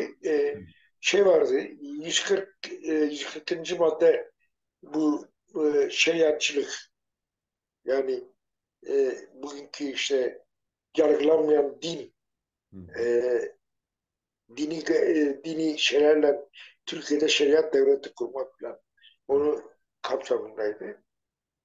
Onlar vardı. Başka bir madde yok. Evet. Özellikle Dedeko hakkında 140 hem 141'den hem de 142'den ceza verdiler. Birçok sonra. Mesela sanıkta Orhan diyorum, Mümtaz Kotan'la İbrahim Güçlü 16'şar yıl hapis cezasına mahkum edildiler. Öbürü diğer sanıklar hepsi 13 yıl 4 ay, 13 yıl 3 ay falan böyle şey yapıldılar. Tabii o arada şeyler var. İşte e, Kızıldere olayı vardı biliyorsunuz. 31 Mart'ta Kızıldere'de e, Mahir Çağan ve arkadaşlarının etrafı çevrildi. İşlerinden bir tek Ertuğrul Kürkçü kurtuldu. Hatta babası tabut yapıp getirmişti. Ama onun yerine canlı olarak Ertuğrul Kürkçü'ye geçti. Her ne hikmetse bilemiyorum. Cezaevinde uzun müddet yattı biliyorsunuz. Ondan sonra bırakıldı o da tahliye edildi. Falan. Bir dakika. Şimdi bu Hamdi Sevinç'in durumu çok ilginçtir. Kemal anlatayım sana. Buyurun. Hamdi Sevinç Diyarbakır'dan sonra Ankara Sıkı Yönetim Mahkemesi'ne görevlendirildi. Ankara Sıkı Yönetim Askeri Mahkemesi'nde görev yaparken e, sanıyorum Necdet ilk idam edilen arkadaşın ismi neydi? 12 Eylül'ün ilk idam edilen İsa, Necdet İsa Adalı. Alman'la birlikte Necdet Necdet, Adalı. Necdet Adalı. Ha, Necdet Adalı'nın idam kararının infazına gitmediği için Bu Erdal hakkında Eren, Erdal Eren de var ayrıca. Genç ayrı o Erdoğan'a ayrı. o ayrı. He. Onun Evet. şeysi yok. O oraya yetişmedi. Evet. Bunu görevden aldılar. Bu avukatlığa başladı ve 180 derece bir dönüş yaptı. Ondan sonra hep böyle örgüt davalarında üst düzey adamların e, şeysini alıyordu, vekaletini alıyordu ve çok büyük büyük bedeller karşılığında alıyordu. Hmm. Biz bir gün İstanbul'da karşılaştık. Dedim geçmişinizi hatırlıyor musunuz Hamdi Bey? Başın önündeydi. E, evet dedi ne olmuş dedi. Tekrar dedi aynı göreve getirirsem aynı cezaları veririm dedi. Hak etmişlerdi. Tabii. Aynen böyle. Ama öbür taraftan gelip solcu arkadaşların davalarına da giriyordu. Yok. Şimdi tabii o dönemde 12 Eylül döneminde 12 Eylül'e geliş süreci vardı biliyorsunuz. Evet. PKK kuruldu. Ondan sonra 78'de PKK 79'da kendisini ilan etti. Ondan sonra Siverek olayları, Hilvan olayları, ondan sonra Dev eylemleri, Dev eylemleri, e, eski Başbakan Nihat Erim'in de aralarında olduğu bir sürü eski emekli kuvvet komutanı falan o zaman yaşamlarını yitirdiler suikastlerde. 12 Eylül sabahı Türkiye'de devrim yapıldı. Türkiye'de junta yönetime el koydu. Yönetime el koydu. Tabii burada yani hmm, ben o zaman İstanbul'da avukatlık yapıyordum. Hmm. İstanbul'daki davalara giriyordum. Diyarbakır'da izliyordum. Mesela Diyarbakır'da sanıkların savunmalarını hazırlamaları için kağıt, kalem, gerekli evrak, kitap falan verilmiyordu. Ama İstanbul'daki uygulama değişikti. Hmm. İstanbul'da da baskı vardı. Özellikle şeyde Metris cezaevinde Hı hı. şey vardı. E, ama yani şey yoktu. Böyle herkes savunmasını yapıyordu. Avukatlar çok rahat savunma yapıyorlardı. Şimdiki gibi avukatlar sus pus yerlerinde sandalyede oturmuyorlardı. Anlatabildim mi? Yani bir sürü avukatların avantajları vardı. Avukatların avantajları vardı. Avukatlar şimdiki gibi korkak da değillerdi. Yani mahkemelerde şey de değillerdi. E, ben o zaman İsmail Beşiktaş'ın davasına girdim Gölcük'te. 13 yıl 10 ay ceza verdiler kendisine. Hazırladığı 370 sayfalık savunmayı da okumadan ceza verdiler. Dışarı çıktık. İsmail Beşikçi dedi ki Serhat dedi, çok ilginç değil mi dedi. Savunmamı hiç okumadı yani. Bir, ikinci olarak da dedi herkese söyle İsmail Beşikçi taviz vermedi. Gerçekten de taviz vermedi bak. E, o zamanlar İstanbul'da işte dev sol davası ana dava çok büyüktü. Çok şey vardı. Çok sanık vardı. Efendime söyleyeyim dev yol davası vardı. TKP Meletiko davası vardı. Daha sonra Rizikari davası çıktı. Rizikari 1 ve 2 efendime söyleyeyim yani öyle mahkemelerdi. Mahkemelerde biz savunma yapabiliyorduk mesela. Benim aklıma geliyor. İstediğimizi de söyleyebiliyorduk. Ama şimdi maalesef o yok. Ha yalnız bir şey var. Mesela TKP Meratiko davasında bir nolu davada e, sanıklardan birisini bir gün duruşma hakimi Nuri Murat eski Gazi Osman Paşa hakimi Nuri Murat'ı kaldırıyor. E, ismin ne dedi? Kimlik tespiti yapıyor. Sinan dedi. Yaz dedi kızım Simon. Babanın ismi çocuk aparadı. Babasının o Türkçe ismini söyledi. Yok dedi. Babanın ismi de o değil dedi. Boğazoğlu. Hmm. Sivas Ermenisi dedi. Aynen böyle Sivas Ermenisi. Sonra döndü bizlere avukatlara, sanıklara bunlar bunları bu sanıklar işte e, yani şey yapmak istiyorlar. E, bakın dedi Ermeniler ben anlıyorum. Kürtleri de ben anlıyorum. Ama dedi siz Türksünüz dedi. Sizin ne işiniz var böyle davalarda? Nuri Murat. E, mesela yine Tiko 3 davasında e, karar çıktı. Karar çıktı. 12 tane 13 kişi hakkında idam kararı çıktı. Ben ertesi gün gittim millet muhafaza dilekçesi vereceğim. Gerekçeli karar gelerek ki temiz edeceğim. Temiz dilekçesini yazacağım. Nasıl buldunuz kararı dedi Serhat Bey. Dedim gayri adil buldum dedim. Hiç iyi değil kararlar. Verdiğiniz karar. Niye dedi Serhat Bey? Bizim insanlara hep kimliğiyle ceza verdiniz. Bakın dedim 16 tane sanığın içerisinde bir tanesi Ermeni kökenli Sivas doğumlu, bir tanesi de yine Karadeniz doğumlu, Karadenizli.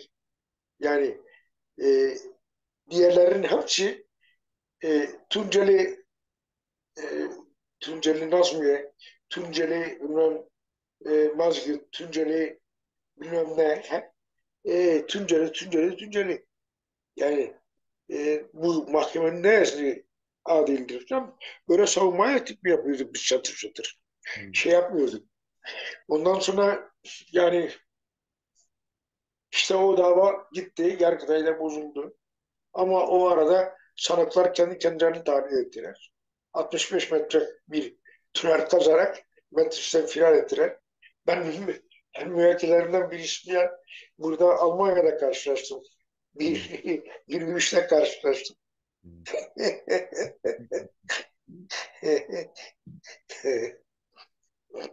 Yani böylece bunlar hepsi sonradan atanmış hakimlerdi. Evet. Yani tabii mahkemeler değil, tabii hakimler değildi. Hı, hı. Bunlar olağanüstü mahkemelerdi ve olağanüstü şeylerdi. Ankara'da çok büyük zulüm vardı. Ankara, Mamak'ta. Yani sanıklar avukatlarla görüşürken dahi hazır ol vaziyetinde duruyorlardı. Diyarbakır'da da aynısı. Diyarbakır'da biliyorsunuz Anderay'la Türkçe dilinden başka dille konuşmuyorlardı. Türkçe konuş, çok konuş. Evet, birçok anne geliyordu, oğluyla karşı karşıya yüz yüze bakıyorlardı birbirlerine. Annelerin gözlerine yaş akıyordu, çocukların gözüne yaş akıyordu. Gidiyorlardı koğuşlarına, evlerine gidiyorlardı. Hatta Harold Pinter Dağ Dili diye bir tiyatro yazdı bundan ilgili olarak. Anlatabildim mi? Ya, Böyle gayri adil, gayri antidemokratik yasalar oldu. Ama bugünküne göre bugüne rahmet, bugünkü tutum geçmişe rahmet okutuyor. ya, Anlatabildim mi? ya. Yani şey olayı yok. Şey olayı yok. Ondan sonra sıkı yönetim kalkınca DGM'ler kuruldu. DGM'lere dosya intikal etti, gönderildi. DGM'lerde de böyle şeyler yoktu. Yani DGM'lerde mesela e, efendime söyleyeyim bugün olduğu gibi sanık avukatına belge verilmemezlik yapılamıyordu. Sanık avukatı gidip dosyayı çatır çatır alıyordu, şeyini yapıyordu, fotokopisini çıkarıyordu. Anlatabiliyor muyum? Yani şey yoktu. O zaman da antidemokratik yasalar vardı ama bugünkü gibi değildi. Bugünkü gibi değildi. Bugünkü gibi felaket değildi. Yani şunu söyleyebilir miyiz? Cumhuriyetin kuruluşuyla beraber aslında ellerine geldikçe hukuki çerçeve bazında yapmaya çalıştılar. Birçok Evet, şeyi, ama tabii evet, bunun içinde Zilan, işte 25 Dersim, katliam süreci de var, ama 60'lı 50'den sonra daha bir böyle hukuk çerçevesinde ama daha büyük cezalarla evet. cezalandırılmak istendi. Aynı, Ve aynı, aynı. 1980 12 Eylül darbesiyle beraber de özellikle Kürtler açısından baktığımızda hem DDK'dan arta kalan davalar hem de PKK'nin zindan direnişleri diye tanımladığı süreç ve yine Evet, büyük cezalar aslında. E, e, Ona da kısa bir değinirsen hocam, Diyarbakır mahkemeleriyle de bir duruma bakalım. Ondan sonra. mesela Hı. Diyarbakır mahkemelerinde benim avukat arkadaşlardan ve çıkan kitaplardan yani mesela Diyarbakır cezaeviyle ilgili çıkan kitaplar var sanıkların yazdığı. Onlardan edindiğim intiba Diyarbakır'daki uygulama diğer yerlerdeki uygulamanın çok çok ayrı. Çok çok ayrı. Yani bir yerde Diyarbakır'da sömürge hukuku uygulanıyor şimdiki gibi. Yani hukukun e, hesi yok. Hı hı. Kalem kağıt verilmiyor. Efendime söyleyeyim e, aylarca kendi anne ve babalarıyla görüşemiyorlar. Avukat görüşü 5 dakikalık. 5 dakikaya sığıyor. 5 dakikada ne yapacak avukat? Ne konuşacak? Ne anlatacak? Anlatabildim mi? Yani özellikle İstanbul'daki efendime söyleyeyim Nevşehir'deki davalarda çok büyük haksızlıklar yapıldı. Hı. Anlatabiliyor muyum? Ya. Ha şimdi sadece mahkemelerde değil, yasalarda da aynı e, eşitlik sağlanmadı.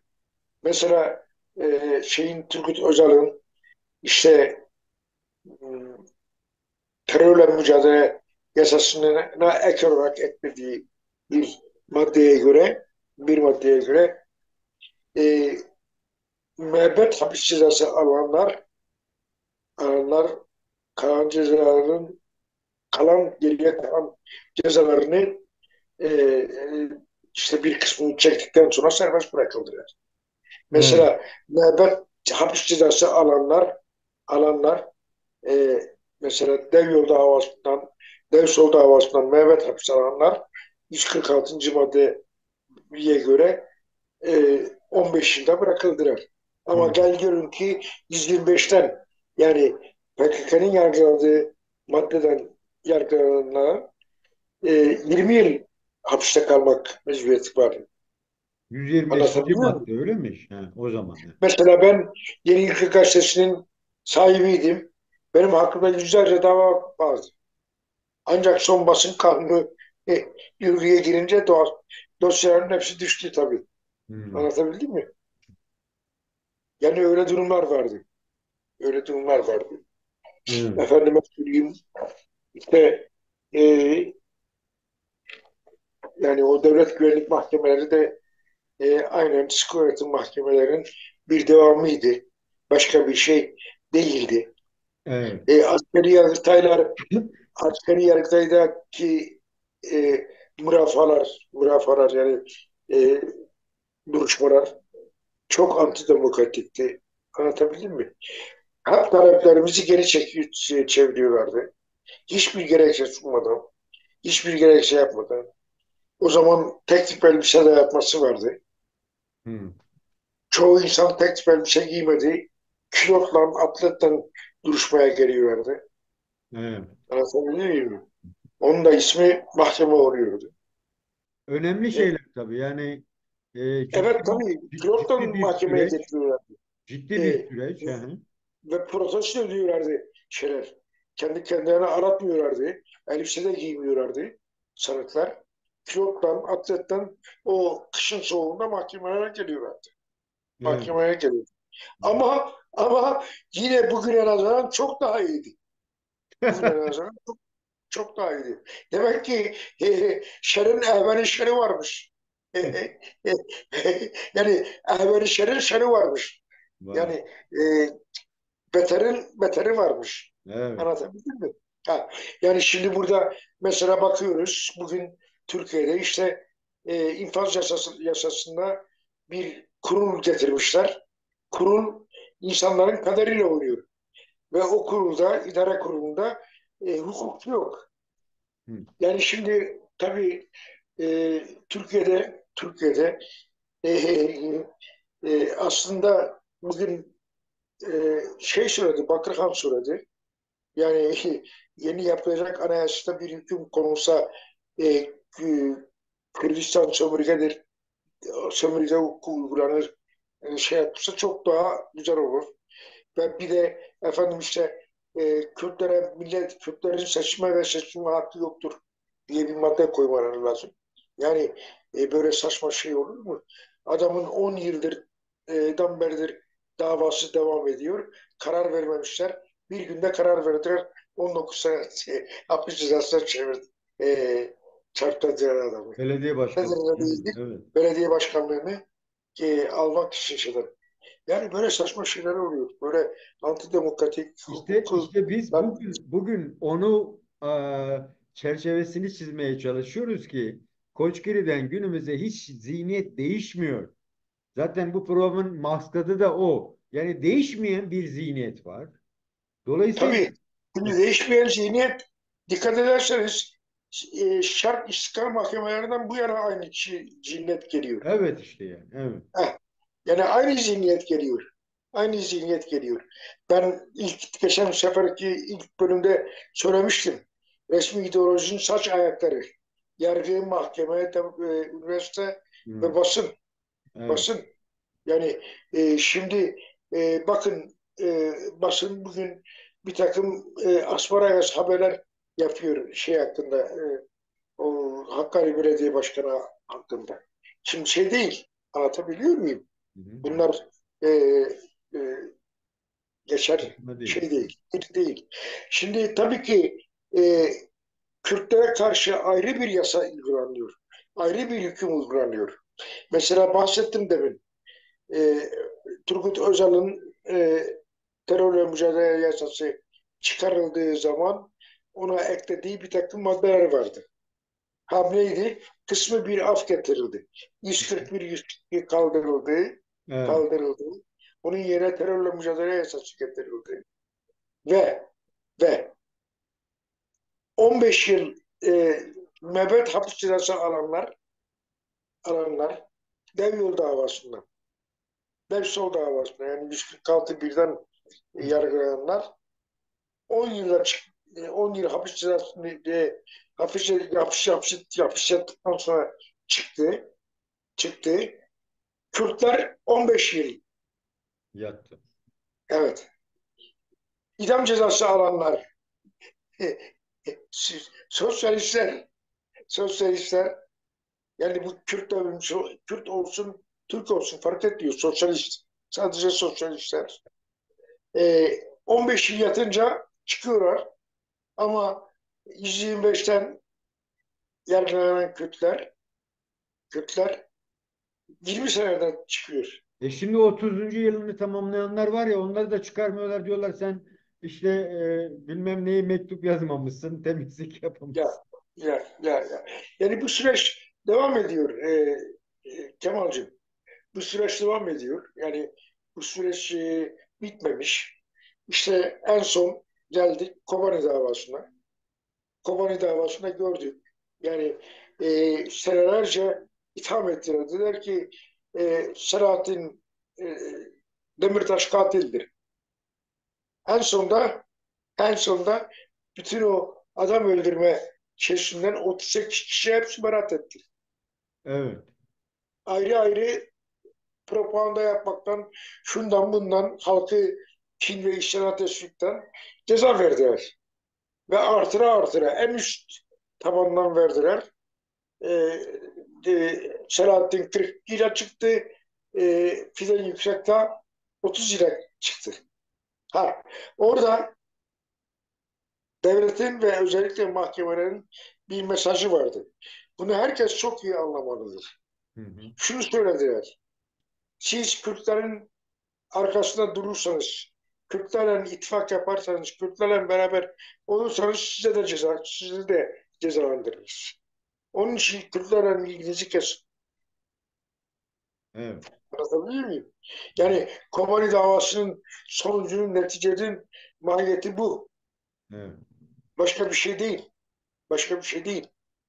Mesela Alp Örs neydi? Alp Örs Altınörs. e, Alp Altınörs. he, Altın Örs. Altın Örs.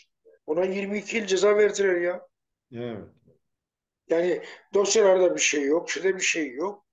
Efendime söyleyeyim. Kalktılar, ceza verdiler. Hı hı. Ve içinde de şöyle e, yani sosyalist arkadaşlar e, biz biz Kürt hareketine, Kürt dostlara destek verdiğimiz için bizi mahkum ettiniz dediler. Evet. Açık söylediler ve doğrudur. Evet. Doğrudur. Kobani davası e, kes yapıştır lan iddianame hazırladılar. Başka bir şey değil. Hı hı. Hı hı. Ama ne oldu? Selahattin ne dedi? Ben dedi sizin o kararınızı okuma zevkini size taktırmayacağım. Ben mahkemeye gelmeyeceğim dedi. Evet. Ve şeye de katılmayacağım. Seçsek bir sene katılmayacağım dedi. Anlatabildim mi? Evet. Yani şeyler böyle, hukuk böyle Türkiye'de. E, hukukun olmadığı yerde ekonomi de iyi olmuyor. Efendime söyleyeyim, insan haklarının ihlal edildiği yerlerde ekonomi düzgün olmuyor. Düşünün Türkiye bu 40 sene içerisinde, 50 sene içerisinde efendime söyleyeyim yok efendim biz terörü bitireceğiz, estektir, köstektir diye e, 400 milyar lira para harcadılar. O 400 milyar lirayla şimdiye kadar 3-4 tane Türkiye oluşturulmuştu. Değil mi? Evet. Evet. Yani olay bu. Maalesef. Böyle yapıyorlar. Hı. Bilmiyorum başka bir şey istiyor musun?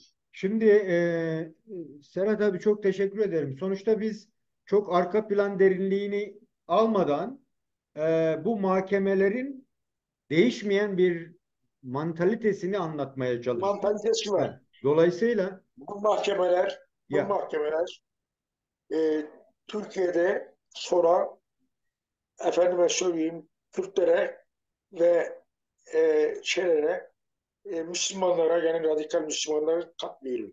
E, sosyalistlere tabii öbür Müslümanlara karşı peşin yargılıdır.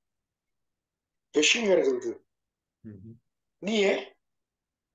Kürt'e karşı peşin yargılandı. Çünkü mahkeme kararlarının üstünde diyor Türk milleti adına. evet, Demiyor Türkiye halkı adına.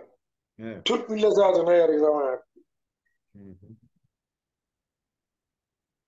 Anlatabiliyor muyum? Tabii burada Yani bir de şey var. Sanıyorum yine düzenlemelere de gidiyorlar. Sayın Öcalan'dan çünkü idamın kaldırılma süreci var mesela. Belki o tabii bir onu mesela Ecevit döneminde işte kaldırdılar. Kaldırmak zorunda kaldılar daha doğrusu. Çünkü Avrupa'ya başvuracaklardı. Avrupa'ya başvururken bir taraftan da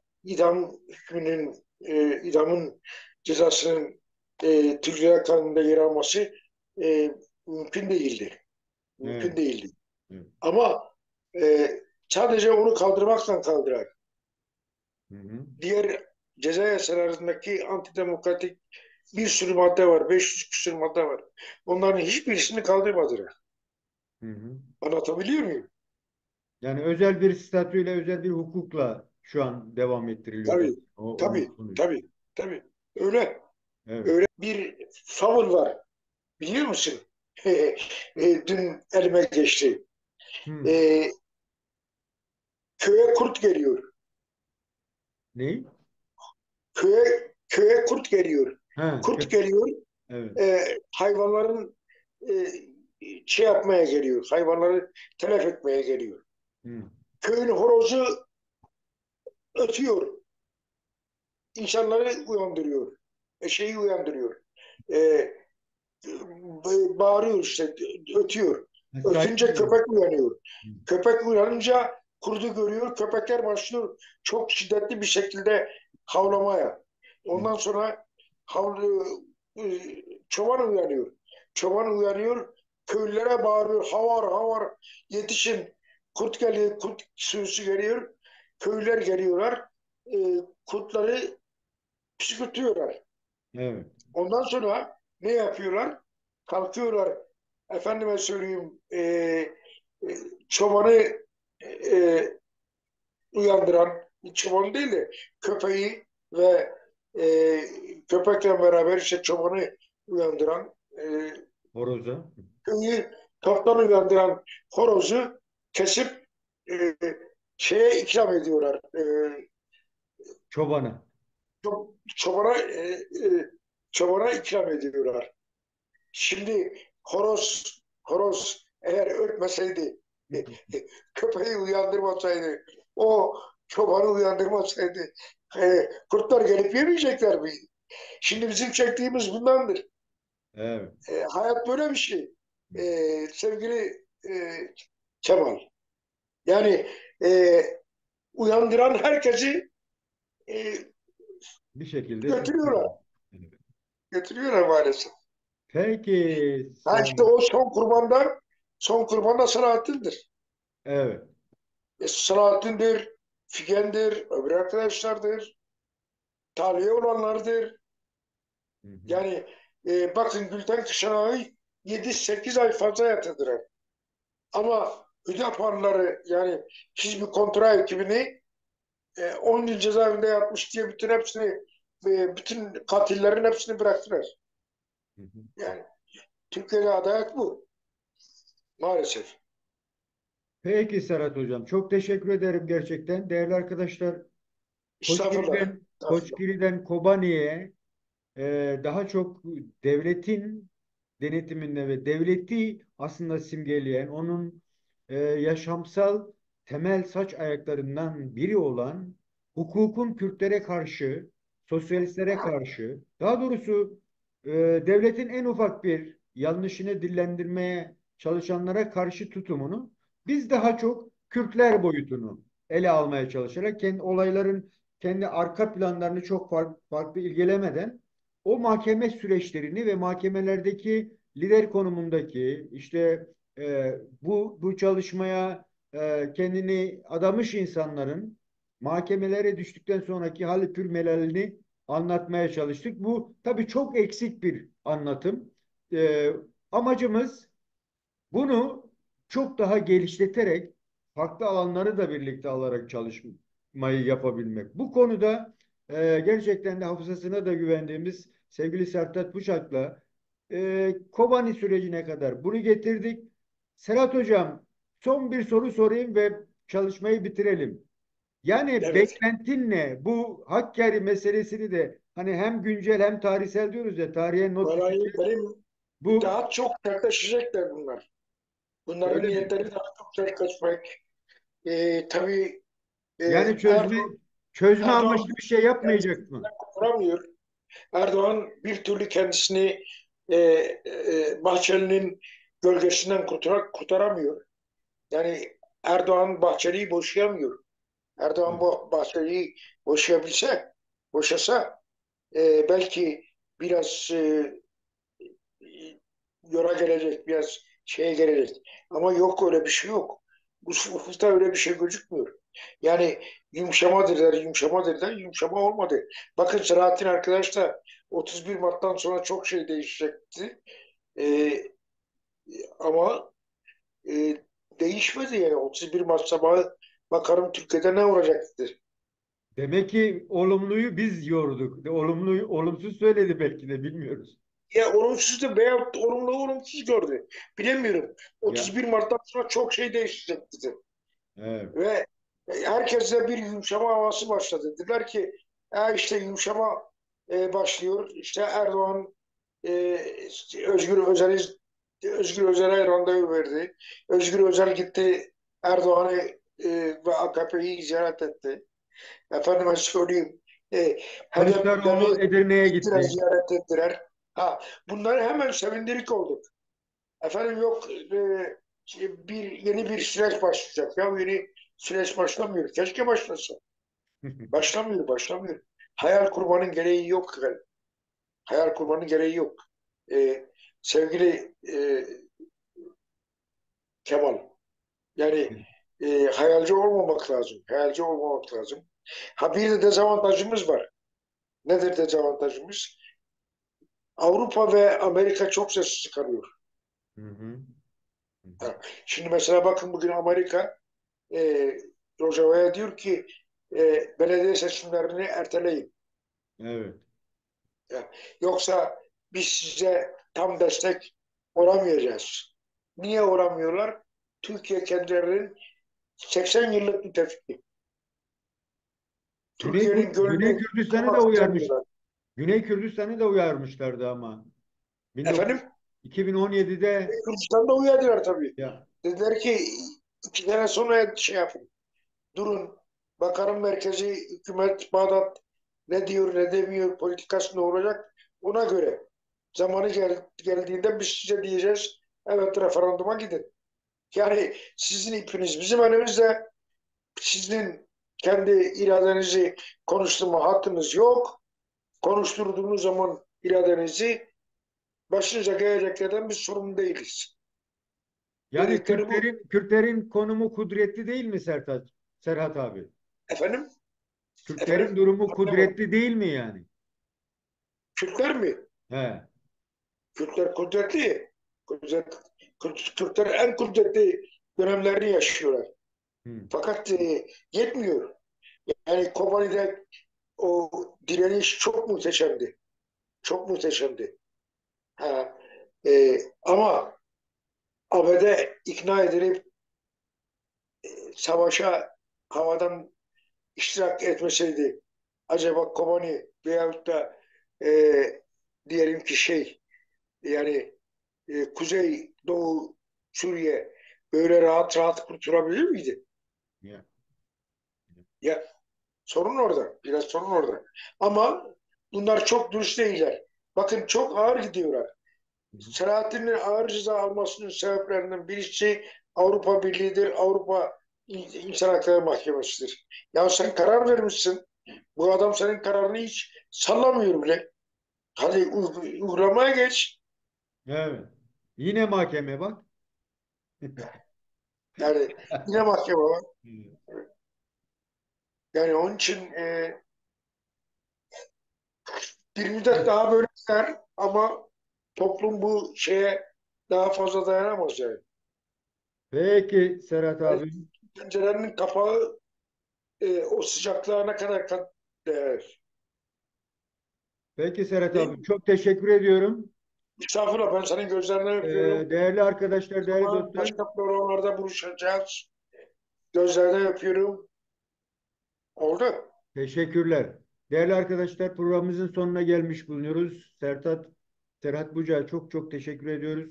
Kendinin zamanına ayırdı bize. Çok sağ olsun. Tekrar görüşmek umuduyla hoşça kalın diyoruz. Ee, Serhat abi hoşça kal. Görüşmek üzere. Herkese selam. Baş üstüne. Herkesi kucaklıyorum sevgiyle. Güzel günlerde hep birlikte olmak dileğiyle. Teşekkürler Serhat abi.